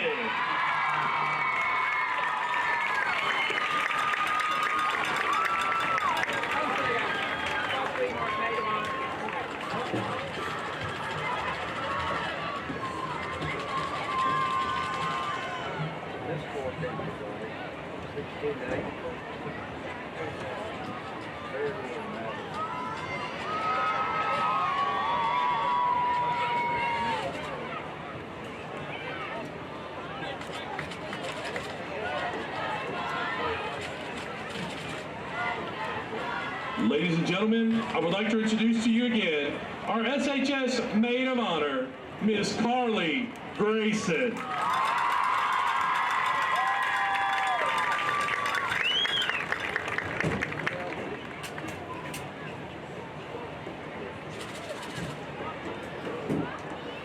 This year's homecoming queen is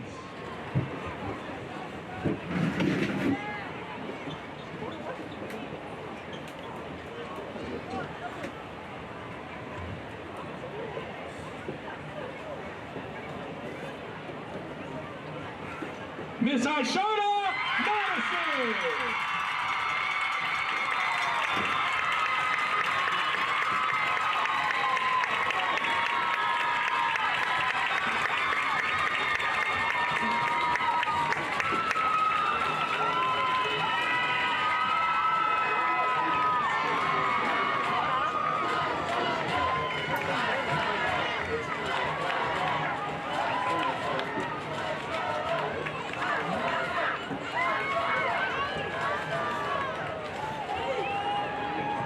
Ladies and gentlemen, let me announce to you one more time, give her a round of applause, your 2021 SHS Homecoming Queen, Miss Aishana Madison.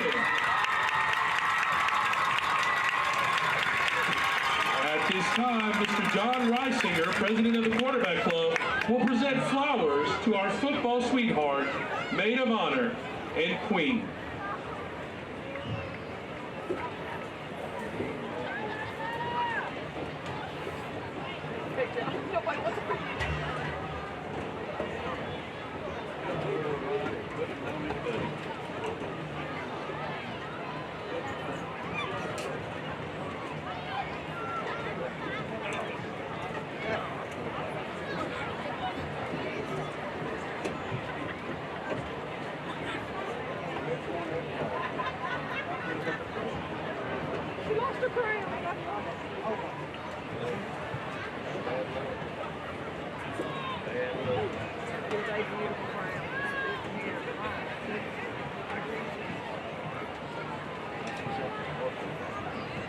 Ladies and gentlemen, how about another round of applause for our 2021 Sterlington High School homecoming court.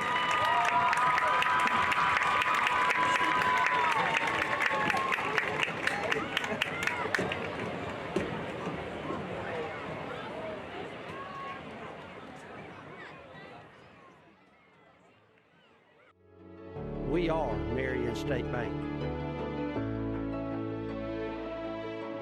And have been for 100 years. Community banking. It's not just what we do, it's ingrained in who we are. By providing a banking experience you can trust. Marion State Bank. Marion, Farmerville, Sterlington, Monroe, West Monroe. NELA Turf Farms provides sales, delivery, and installation of luscious sods and rich soils. Whether you're building your own lawn from scratch or you're looking to restore the look and feel of your old landscape, we can help. Our technicians have over 20 years of experience analyzing our residential and commercial clients' needs. Contact us today to learn more about our services or to schedule an initial appointment. Carpenter Road, Bastrop, Louisiana. I was surprised. I was definitely surprised. Yep, we had no idea. Totally surprised. Can you say jaw drop? Who knew? State Farm, with these great rates? The surprise everyone's talking about is the surprisingly great rates for home and auto insurance from State Farm, especially when you combine them. When you want the real deal, call State Farm agent Ron Bush in Sterlington today.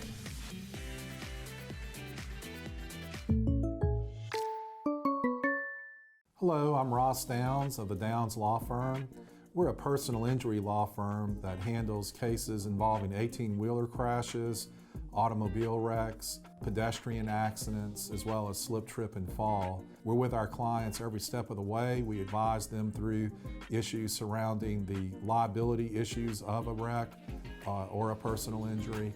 Please give us a call if we can be of further assistance. Ross Downs, 318-284-8551. There's a lot of trucks out there, but none like the 21 Nissan Titan. It's the truck with best-in-class standard power and torque, tech features, and safety to protect your greatest catch. Plus, it's backed by America's best truck warranty. 5 years, 100,000 miles, bumper to bumper. It's the truck you'll want to brag about. Test drive a Titan today at Sparks Nissan. Sterlington Rehabilitation Hospital and Rural Health Clinics offers inpatient and outpatient services. And they're now offering LSVT big treatment to those suffering from Parkinson's disease. They're seeing many documented improvements in patients, such as faster walking with bigger steps, improved balance, better movement in the torso, and a reduced risk of falling. They're LSVT big certified. Please come by and see one of their certified clinicians today.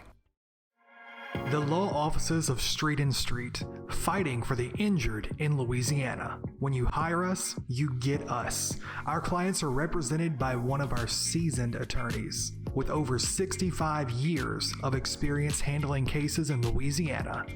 Our goal is simple: to advocate and fight for the rights of the injured. Call today for a consultation, 318-325-4418, Street and Street. Hi, I'm Drew Breeze, co-owner of Surge Entertainment Centers. Being a father of 4 children, I'm constantly looking for ways to provide great family experiences, such as sports simulators and bowling, including a full-service bar and restaurant with comfortable lounge and event spaces. We are consistently on the cutting edge with our equipment, technology, and park designs. If you haven't been to one of our Surge parks yet, come by and see us and experience it for yourself. You won't want to leave, because here at Surge, it's all about friends, family, and fun. That's the sound of the 5th quarter at the 64 in Sterlington. Come and get some of that good old authentic Louisiana cuisine, like only the 64 can whip up for you, child. Nolan's has come to town, And there's only one place to be after the Panther game. It's the 64. Hey Trey, fix me some of them jazzy potatoes. Panther fans, we're back. Hope you enjoyed those shots of the homecoming court 2021. Congratulations to Miss Ishana Madison, your 2021 homecoming queen here at Sterlington High School. And really, William, first half, all Sterlington, 41-0 at the half. You really have to think, as Chris said before the half to Coach Doty, going to be a lot of young guys coming in. I think there has been some discussion about whether or not it'll be a running clock second half. You kind of hope it will be, but it's going to kind of depend on what Coach Yanez wants to do. Yeah, and you would expect that to happen. But, you know, this game happened, it kind of went like we expected. I'm trying to get that cookie down. No, I got it. Finish your cookie. Do you need some milk? I'll run to the blue top. Get you run some down to the milk. blue top and get that. But anyway, let me go ahead and finish my thought here. I'm going to tell you, Junkyard Dog was the best red. Just kidding. There's people out there that know this stuff. Absolutely. But absolutely. You know, really, when the team came out, of course, you know, had just that little bit of that first drive wasn't quite like we wanted it, but once they settled in, you knew this was probably a game that was going to get to this point. And again, you look out there across that line, you know, Rams are warming up now. They've got just enough players to stretch across the field. And so they're battling the numbers game, you know, and again, Coach Yanez, hats off, great coach. But, you know, from the offensive side, you know, that running game just did what it needed to do tonight. Yeah. And defensively, they've done a good job as well. Chris sent us some numbers there at the half. Sterlington has 13 carries for 202 yards. Colvin's got 4 carries for 80. Hatfield 1 for 74. We got 1 pass attempt on the night. That's Graham Foster to Mason Lawhon for the touchdown. Sterlington only has 2 first downs because we've just scored. Just run, yeah. Well, and then short field. And I really think you could say tonight the defense set the tone. They came out kind of a little bit of bend, don't break, giving up some big runs to the quarterback draw.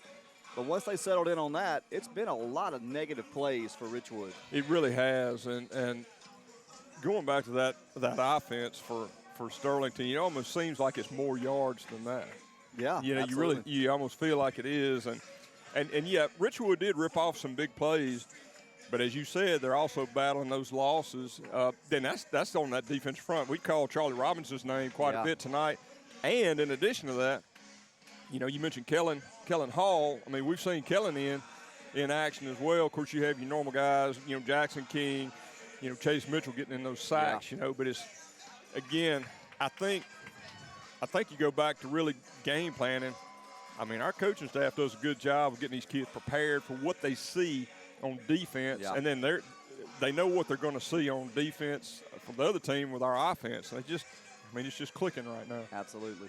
After some quick scores from around the area as both teams make their way to the sidelines, West Monroe in the third quarter leads Ouachita 14-6. Cedar Creek and Oak Grove tied at 7. Union Parish up 41-7 over Homer. OCS leads Tensall 28-0. Carroll and Wassman in second quarter 8-6. Carroll. St. Fred's and River Oaks no score. Abbeville, Coach Rod Moy, Sterlington native, invited Rabel down to play, and Abbeville leads Rabel 41-6. Minden over Bastrop 26-0. Pineville over West Ouachita 34-13. Ruston leads Ash 15-10. And Franklin Parish and Huntington are tied at 16 in the second quarter.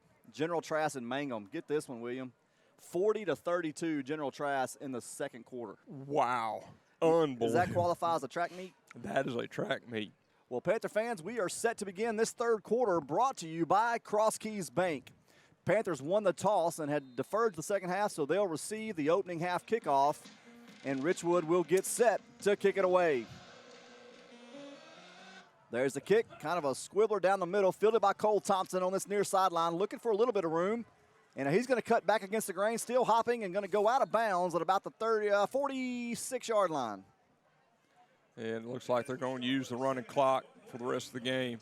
You know, going back to that General Trask Mangum game, that was one of those games that everybody kind of looked at and said, that's going to be a dadgum good game, because you got I mean, General Trask has got a firepower of an offense. Yeah. I mean, they are electric. And, of course, Mangum has a really good defense, but I never would Apparently expect no defense showed up tonight. Well, tonight's one of those games that there is no defense. And looks like Panthers are going to opt to go with some second-teamers. We'll try to get you all those names and numbers. Downs at quarterback, Copeland at fullback. I believe that's Oliver Crane at tailback. And going to have a little confusion in the backfield. Downs is just now going to tuck it. And he's going to have to try to make something out of nothing and get a yard loss back to the 45, second down and 11 for the Panthers. You are correct. Oliver Crane is in at tailback. We're going to try to get the rest of these numbers in. I believe I see Will Wachter in the game. Jake Guthrie at the wide receiver position. Caden Hickman. And number 54, Hayden Austin, has checked into the game as well. I believe that's Grant Hanna at the tight end.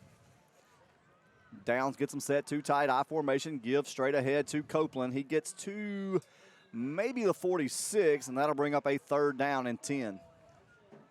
And it looks like Jackson Porter is going to check in for Guthrie. And we've also got number JT Barnett. JT Barnett. Yep, JT Barnett is in. That looks like Ram Foster's coming in for Jackson Porter, as well as John Barr. Grant Hanna's checking out. Looks like they're going to go with a two-wide set to this near side. I formation, two receivers set to the near side. Downs gets them set, now goes under center.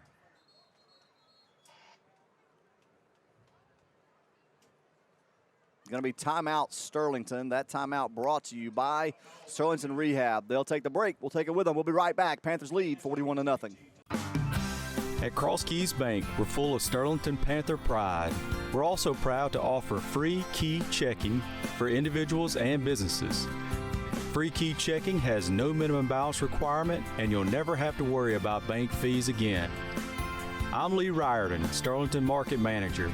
I invite you to stop by our branch soon to open a free key checking account. Cross Keys Bank, member FDIC. Cross Keys Bank. David Bryant, RE/MAX, your local NELA Realtor, has the home for you. 318-265-8130. Call David Bryant today. Licensed in Louisiana, each office independently owned and operated. Ready to sell? Ready to buy? David Bryant is the man to call. RE/MAX Premier Realty. Fair housing opportunity. Panther fans, we're back after that timeout. I formation for the Panthers. JaKeldrick Miller has checked into the ballgame at tailback. Downs is going to roll out to his right, looking downfield. Now going to take a shot for John Barr, be out of bounds. Incomplete, and that's going to bring up fourth down. Not a bad pass, just a little bit too much outside. And, this coaching staff's really, I think they're really high on Dylan Downs, good athlete. And, I think even next year you're probably going to see him somewhere on the field. Absolutely. Be 4th and 10. For the first time tonight, the Panther punting unit will come onto the field. That'll be number 11, Sterling Sims, drop back to punt it away for the Panthers. Number 8 for Richwood, Tremont Wright will drop back for Richwood. He'll stand at his own 15-yard line. 9:50 remaining in this third quarter. Again, third quarter brought to you by Cross Keys Bank. There's a snap. Sterling takes it.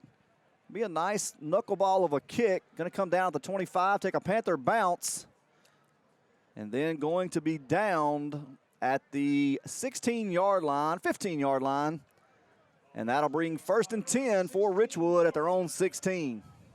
That was a great description of that punt. 15, 16. Knuckleball. That thing just kind of went up. No spin no whatsoever. Spin on it whatsoever. I'm looking at it and saying, that's a good description. That thing is a knuckleball. But right now, it looks like you're going to have for a kid with a baseball coach for a dad, that really just fits. Throw the knuckleball. Yeah, good, very good point. Here we go. Shotgun formation for Richwood. 3 receivers to the near side, 1 to the far. Wilson and King in the backfield. Max Reisinger is at the cornerback position for Sterlington. There's the give to Wilson up the middle. And he is hit for a loss of a yard. It's going to be Kellen Hall. There are some players have checked in. You got Max Reisinger at the cornerback position. And on the other side, I would imagine that's Dez Woods. Got Caleb Evans, Easton Bruscata. That's legend status, Bruce. Parker Miller and Dylan Underwood also in the ball game. I believe we still have the same starting formation for line. Richwood.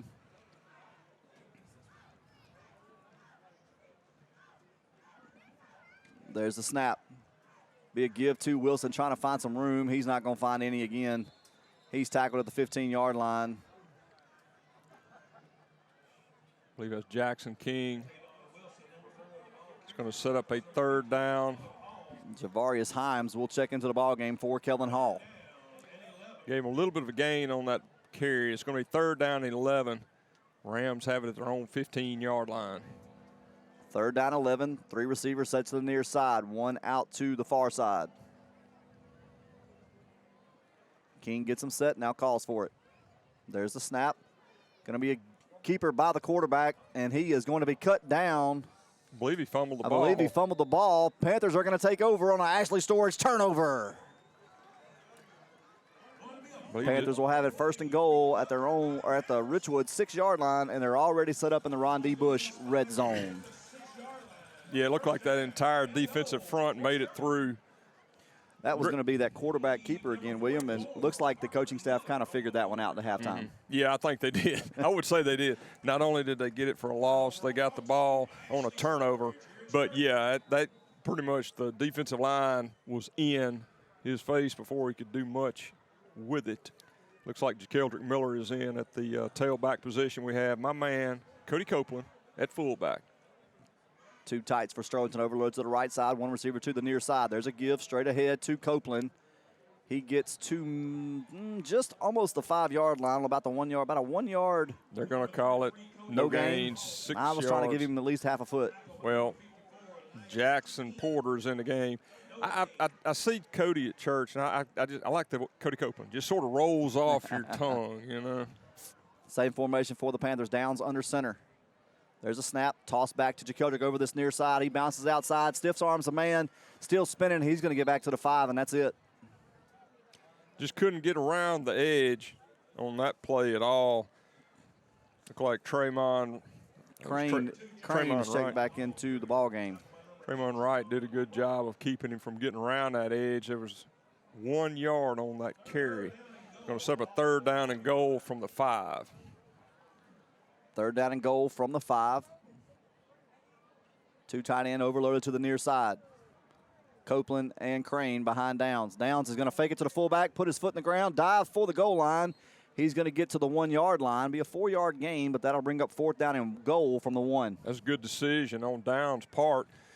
Faked it to Copeland up in the line. Very good decision, pulled it. And he just found his little seams where he could, got it down to the 1 yard line. So the Panthers have it 4th and goal from the 1 of the Rams. Again, running clock right now, 5:20 left in this 3rd quarter. Panthers up 41-0.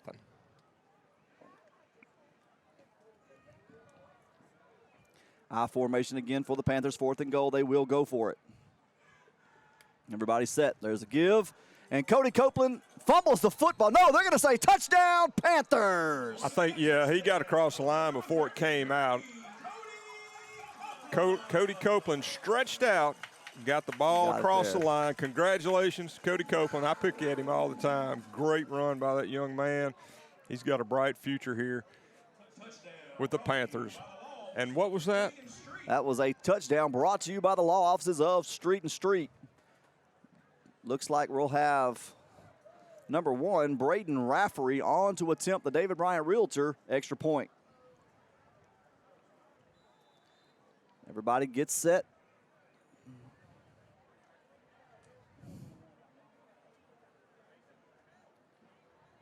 Snap, hold, kick is up, and it is good. And with 4:40 remaining in the 3rd quarter, Panthers 48, Richwood nothing, and we are in running clock territory. Clock will continue to roll. And Panther fans, want to remind you every week to check out the weekly Panther highlight video featuring highlights from the previous week's game on the Sterlington Panthers official YouTube channel. Uploaded Thursdays and brought to you by NELA Turf. We'd also like to give a shout out to Sparks Nissan Kia of Monroe, our in-stadium TV monitor sponsor. And while I have a moment, William, I also want to mention that Kraftman Federal Credit Union student section. It was a moment ago at halftime. They were singing happy birthday to Coach Jason Thompson. He turns 50 years old this weekend. 50. Just a baby. That looked like Jackson Sturdivant with the David Bryant Realtor kickoff, and it'll sail out of bounds at the 37-yard line. Looks like that's where Richwood will elect to begin. 1st and 10 at their own 37-yard line. Tell you, it was funny. We came to the pep rally, you and I did this morning. They had like Rocket out for Richwood, and I mean, I saw some of the oldie stuff, you know, AC/DC, Absolutely. Metallica, Guns N' Roses, Pink Floyd. I mean, I saw some great stuff out there. Reminded me of the old days, man. Looks like we do have mass substitutions on defense. We'll try to get you those numbers as we go. Richwood has them in the shotgun formation. There's a snap. Give to Wilson up the middle. He's cutting and keeping those feet going. Going to gain about 7 before he's tackled. Well, let's see. They're going to be checking in. Looks like we got Bruce Scotta and number 23, Dylan Compton, coming into the game. They'll be coming in into the linebacker position. Looks like Kason Hale at the defensive end position. Grayson Gilmore, I believe, is in the game. 41, Hayden Madden as well. We're going to have a timeout.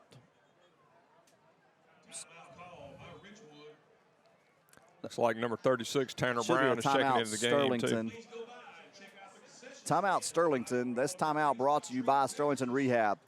They'll take the break. We'll take it with them. We'll be right back. Panthers 48, Richwood 0. When the world is uncertain, having a focus can make everything clear.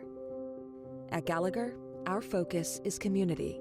Gallagher's purpose is to help you move forward with confidence by managing your risk, by helping you foster a healthy, thriving workforce. So whether your doors never closed or you're looking to return and rebuild, our focus remains where it's always been, on you and your community. Because that's what it means to build confidence together. I spend my nights under the stage lights, but after the applause, I'm back in my truck from my hometown dealer, Benoit Motors. The country roads of Louisiana are my soul, and Benoit Motors gets who I am and who we are. They are proud to be a dealership for the everyday American. Join me and become a member of their family. Benoit Motors, they're with you for all your life's big moments and all the miles in between. Panther fans, we're back. Panthers lead 48-0. It'll be 2nd down and a long 4 for Richwood at their own 48-yard line. Panthers have subbed in the second teamers, and we've tried to get you some of those names. Who else you got? Tyson Warren is in the middle. Shotgun formation for Richwood. I mentioned it. That'll be false start against Richwood. I was going to say, Panthers were so far off the ball that even jumping, they were still a yard from it. I know. I thought they were going to call offsides on the defense, and that's big Tyson Warren. But he stopped before he got across the line. Yeah, well, he was 2 yards off the ball to begin with. Yeah. All right, Panther defense gets set. I believe that's Braden Hooter maybe that checked in. You're doing a great job with those numbers on the defensive line, William. I can't hardly see them. They don't turn their backs. Well, they're hard. It's hard to see, you know.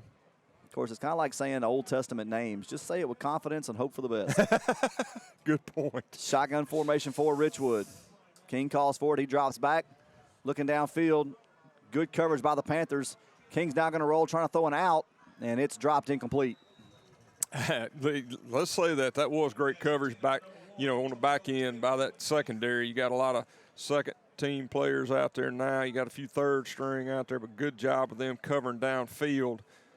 Colin Crow will check into the ball game, as well as number 97. Bennett Weems. Checks in at the defensive end spot. The Rams are looking at a 3rd down and 9 with the ball at their own 43-yard line. 2 minutes left in this third quarter. Michael Douglas is also in the ball game at safety. 2 receivers set to the near side for Richwood. 1 to the far side. There's the snap. Going to be a give. Our keeper now by the quarterback up the middle. He's still looking for some room. And he's going to push ahead. I believe he's going to have enough for the 1st down. He did. Yeah, he did pick up the first down. Oh, they're going to say fourth down and short. Well, of course, you expect Coach Yanez to go for that. It's going to be 4th down and 1. The ball's on the 49 of the Panthers. 1:30 remaining in this third quarter, brought to you by Cross Keys Bank. Richwood now looks over to the sideline.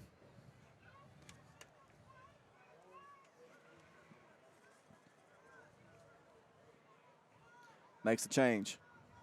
King calls for it. There's a snap. Give straight ahead to Wilson. He's running hard now, cuts outside, looking for room. And he's going to be tackled after a nice gain by the Rams up to the 41-yard line, and that will be a Richwood first down. Saw that shoe on the field, thought we had a penalty. I was trying to figure out where that would be. Of course, at this point, unless it's just a mauling by somebody, normally they're going to just keep the flags in their pocket, or unless it's an obvious 85, Braden Bonner has checked in at safety.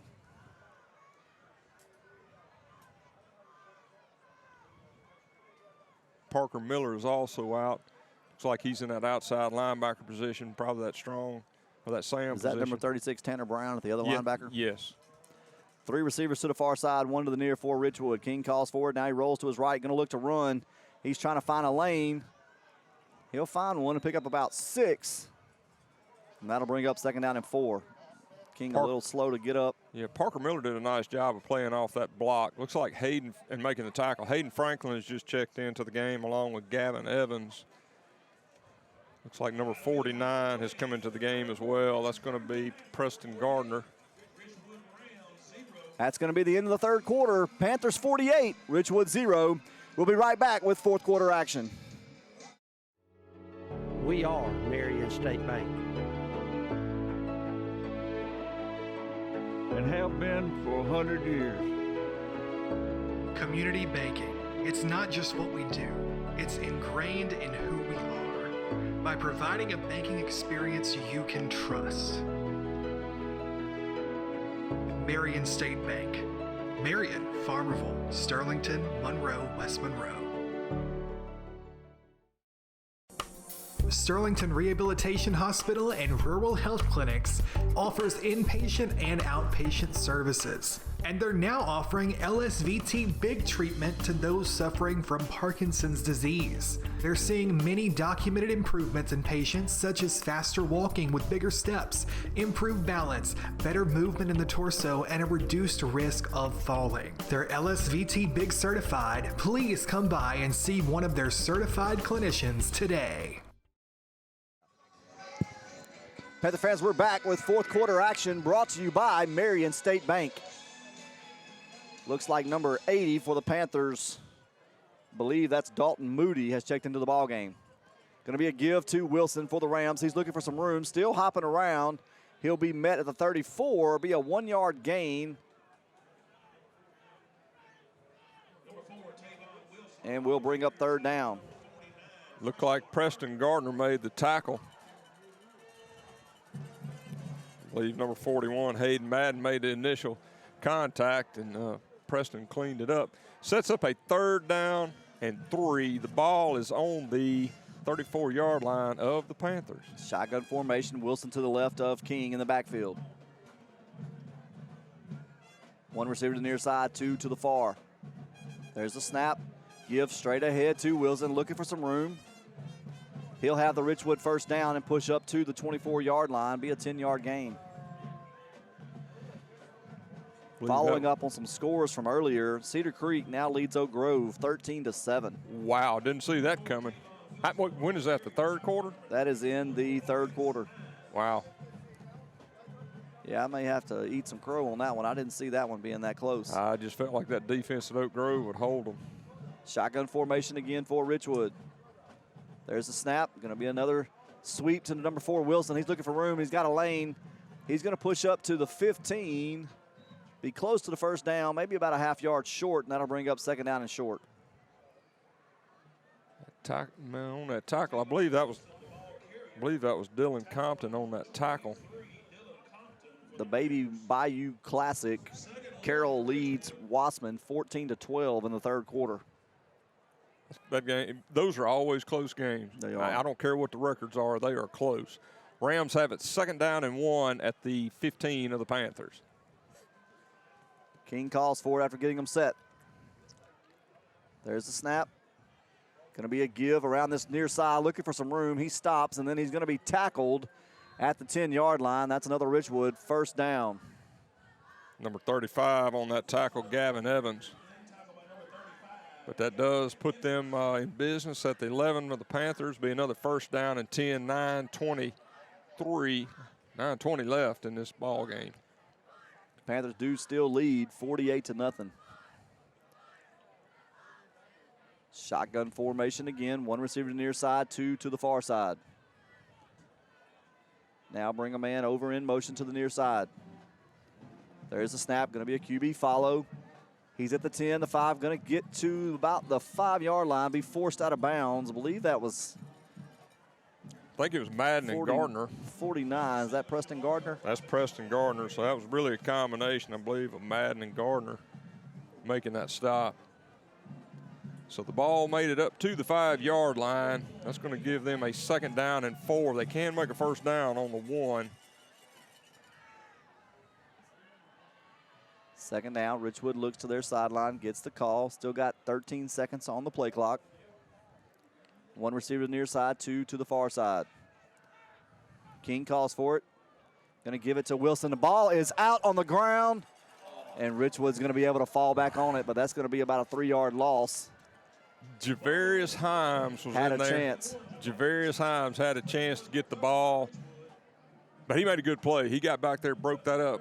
Looked like he was able to rip the ball loose, and just it came out, and it looked like I think he's just surprised it was there. Yeah, of course, problem is Javarius is so tall. He probably I really would like to see him pick it up and take off running with it. I'd like to see how he's fast faster he can than run. what people know. Yeah, well, he's got legs that are as long as most people are tall. But so anyway, that sets up a 3rd down and 8 with the ball on the 9 of the Panthers.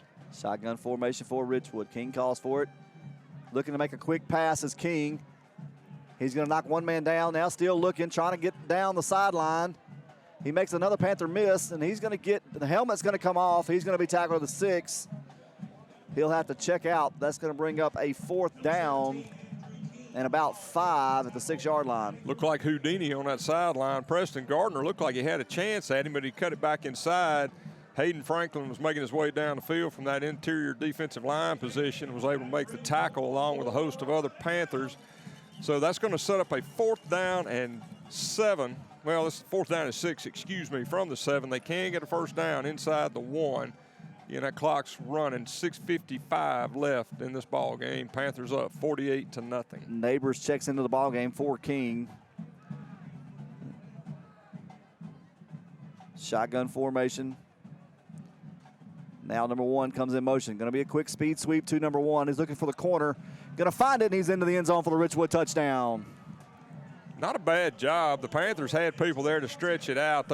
He was just able to find that one little seam, got through the middle of it, was able to punch it in, get a score on the board. It's going to make it 48-6.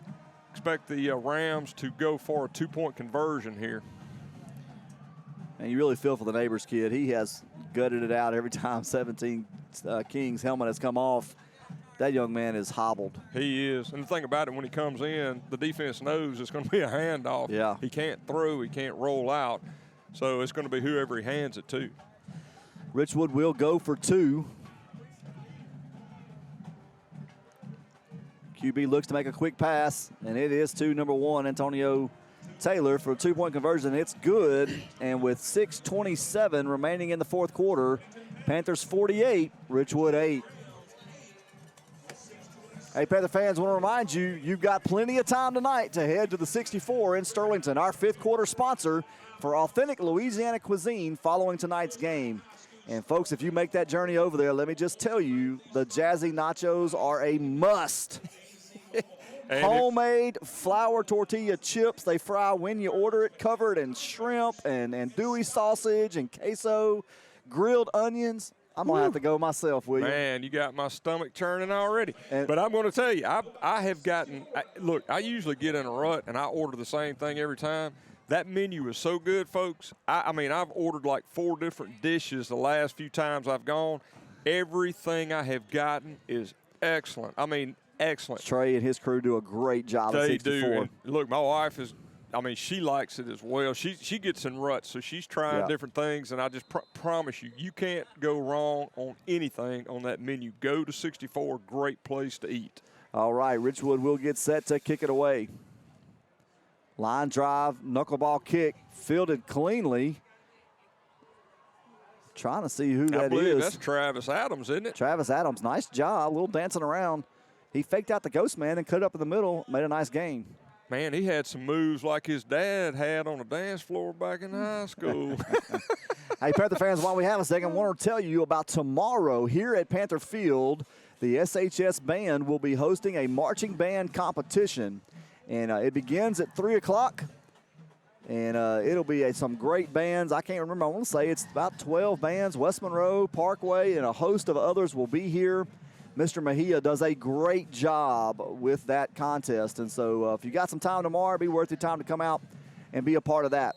Panthers I formation toss to the near side. That's number 14, Jacob Breen on the carry. Jacob's checked in at the tailback position. You still have Cody Copeland in at the fullback. Looks like Sterling Sims is at the receiver position. You also got Nathan Reardon in the game. Riordan, excuse me, I want to say Reardon. Riordan. Also Brent Lark at the wide receiver. Two receivers to the far side, I formation. Going to be a give straight ahead to Copeland. He'll get about a yard, and that'll bring up a third down. Here come a host of other Panthers. Number 65, Bryce Brooks is into the game. And number 42, that's Crane, is it not? John Davis, number 66, just checked out. Did get 5 yards on that carry. Travis Adams is in the ballgame at wide receiver to the far side. And you got also 29, Carter Morris will join him out there. Two receivers to that side. Downs goes under center. There's a snap, toss back to Crane, looking for some room. Puts his head down. He's going to get to about the 48 in Richwood territory, and that's going to bring up a 4th down and 2. I see Cooper Line is still in the game. Cooper does rotate in with the starting unit, and he just levels somebody on this near side. 4 minutes and counting here in the fourth quarter. Fourth quarter brought to you by Marion State Bank. Panthers are going to punt this back. Sterling Sims is coming in to punt for the Panthers.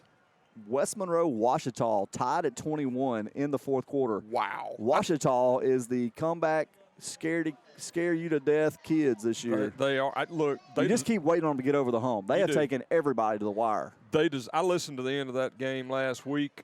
Nice punt by Sterling. That was a nice punt. It's going to come down at about the 19, take a Panther roll, and it's going to be down right inside the 5 at the 4.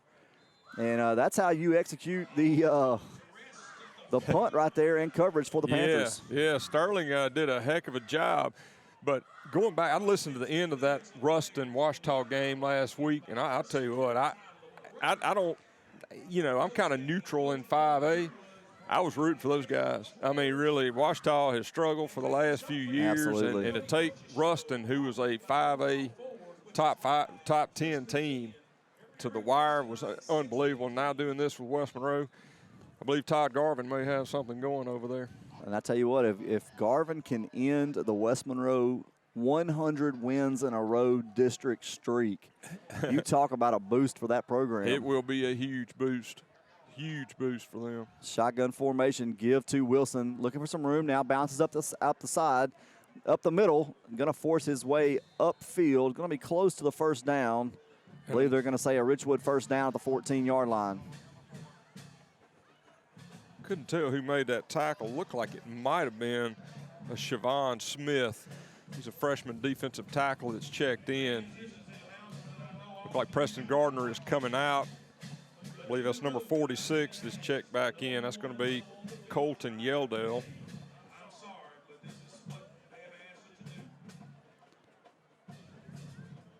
Shotgun formation, 3 receivers to the far side, 1 to the near side. King calls for it, going to be a QB draw. He's looking for blockers, and he gets one. Now he's up the sideline, going to be forced out of bounds by Dalton Moody at the 33-yard line. Boy, Dalton Moody held up that blocker Dalton is probably one of the smaller guys on the team, but, boy, nice job of standing up the blocker and forcing him out of bounds. Good job by Moody.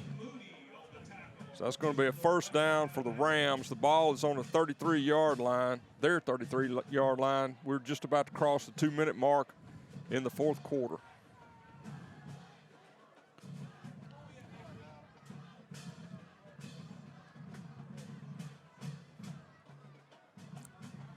Shotgun snap. Kings looking downfield, going to make a long toss, and it's going to be intercepted with the Ashley Storage turnover, and I believe that's Braden Bonner. Number 85, nice job. Good, but keep his eye on the ball as it came in. Braden Bonner's one of those guys, you can tell he started out as a wide receiver, showed some tackling ability and cover skills, and now he's found his way over to the secondary. Hey, Luke Candy started at number 85 as a freshman too. So now that's a pretty good way to start. Yeah, 85. Well, I'm just saying. And he has tied senior Cole Thompson with interceptions. Yeah. With fewer pass defense. Folks, let me just say this. If Miss Pat listens to this later, I love Cole. I am just picking. But, man. That is a funny one. Look, I got to give you that one. That's a good one. I formation toss back to Crane around this near side. He makes a hop step, gets through one tackler. He's still going. Gets across midfield into Ram territory at the 49-yard line. I don't know. Actually, that's Jacob Breen. I'm sorry. That's Jacob Breen. No, Miss Pat knows. She knows we love Cole to death. He's like another son. Clock's about to go under 30 seconds here. 48-8 Panthers. I formation, two receivers to the far side. There's the snap. Give straight ahead. Ball is on the ground. It's going to be picked up by Richwood. And that'll be a turnover. And the Rams offense will come back onto the field. 1st and 10 at their own 48-yard line. Clock's at 5 seconds. 4, 3, 2, 1. And that's going to do it for tonight. Panthers homecoming winners, 48-8 over the Richwood Rams. We'll hang here just for a moment as Chris makes his way for Coach Doty. Panther fans, we will see you in Winsboro next Friday night as we take on Franklin Parish. Congratulations to And William, really, we said his game we thought kind of went the way we thought it would. And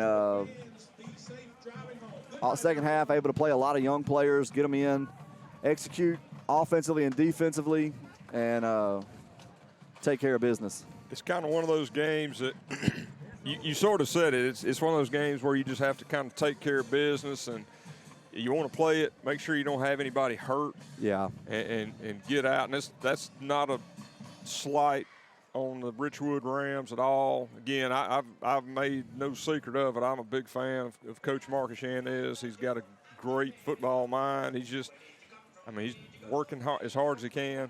Yeah. You know, just got to get those players out. And just really get that support behind that program. Yeah, and they are building them there. I tell you, one of the things I'm really impressed with this Sterlington team, outside of the North DeSoto game, which, again, I still say North DeSoto may be the best-looking top-to-bottom team we've played. Took us to the wire there in the second half after we were leading 24-6. Panthers have handled business every week. They have. A little slow start maybe last week against Wassman, but we're talking about 2 possessions, and then all of a sudden it's out of hand. And you know, it's almost like whenever that happened, and Jay Miller was the guy I looked at the most. Whenever that happened, Jay really started finishing those runs off, and it was like, hey, we're not going to let Wassman come in here in our house and do this to us. And they really took ownership of it and took that game over. But you're right. There's some games you just have to go out and do what you got to do to win. And I agree with you. North DeSoto, I feel like they may have a chance to win out. Yeah, I think they will. They will play, I can't remember who it is in their district that's the top in their district. They play them to finish the season up. Yeah. They win that game. They win district with a 6-4 record. And you talk about power points, we'll have them with that. Absolutely. And I think what Coach Doty said was very prophetic when we played them. He said, I've looked at these guys. I don't know why they're not winning. He said, I just hope they don't figure it out on us. And I think they figured it out at halftime, thank goodness. And we were able to hang on. We had enough cushion. That's right. All right. I believe Chris has got Coach Doty. Chris, kicking it down to you. Coach, we get out of here with a 48-8 win here at homecoming here in 2021. Go on the road next week. Your take of the game tonight. Well, I mean, we've challenged our kids to come out and start fast and take our game to a new height. And, the kids came out and played their hearts out and, got ahead of them and able to get a lot of young kids in. But, just excited, man. A great homecoming victory. Let the kids enjoy homecoming this week, and you go on the road next week, step out of district, go down to Franklin Parish for an out-of-district ball game. Yeah, it's tough to play down there, so, we're going to get better this week. But, we're going to take a little bit of time and enjoy this one and let the kids have a little fun tomorrow for homecoming. And, hey, good luck to our band tomorrow as they compete over here in the championship tomorrow. Good luck next week, Coach. Thank you. Go Panthers. All right, Panther fans, that's Coach Doty. Your final tonight from Sterlington. Panthers 48, Rams 8. And, William, any final thoughts before we sign off? And Not really. We've had a good run here. We got to go down to Franklin Parish. The only thing I hope is it's not a rainy night. It seems like every time you and I, and even going back to Jimmy Guthrie goes down there, it's a rainy night and it's 40 degrees and we're up 2 stairs on that. I'll pack my heater. Yeah. Hey, I'll be wearing my long johns just in case, and we'll break out the thermal. I mean, all the thermals. But anyway, good win by these Panthers, and we'll hope we can continue this next week. Absolutely. Hey, that post-game coach's interview was brought to you by Ashley Storage. Our broadcast tonight brought to you by McDonald's. Before we sign off, I want to take a moment to thank all of our Panther football broadcast sponsors: McDonald's, CommuniHealth Services, Surge Entertainment, Cross Keys Bank, Marion State Bank, The Downs Law Firm, Ron D. Bush Insurance Agency, Law Offices of Street & Street, Gallagher Insurance, Sparks Nissan Kia, First Security Title of Monroe, David Bryant, Realtor, Sterlington Rural Health Clinic, First Baptist Sterlington, The 64, Benoit Ford, Ashley Storage, NELA Turf, Kraftman Federal Credit Union, and Empire Media and Management. This has been Hackler with William Handy and Chris Sturdivant. Have a great weekend. Go Panthers. We'll see you next week. Meet Dave. Dave has a problem. He has way too much stuff and not enough room to store it. As Dave searches, he comes across Ashley Storage. They have great locations in Monroe and Sterlington, Louisiana. They have a wide variety of storage unit sizes available, and their prices are very reasonable. The best part about Ashley Storage is that Dave can reserve his storage unit online from his home, quick and easy. Give us a call or check out our website at ashleystorageofsterlington.com. That's the sound of the 5th quarter at the 64 in Sterlington. Come and get some of that good old authentic Louisiana cuisine, like only the 64 can whip up for you, child. Nolan's has come to town, and there's only one place to be after the Panther game. It's the 64.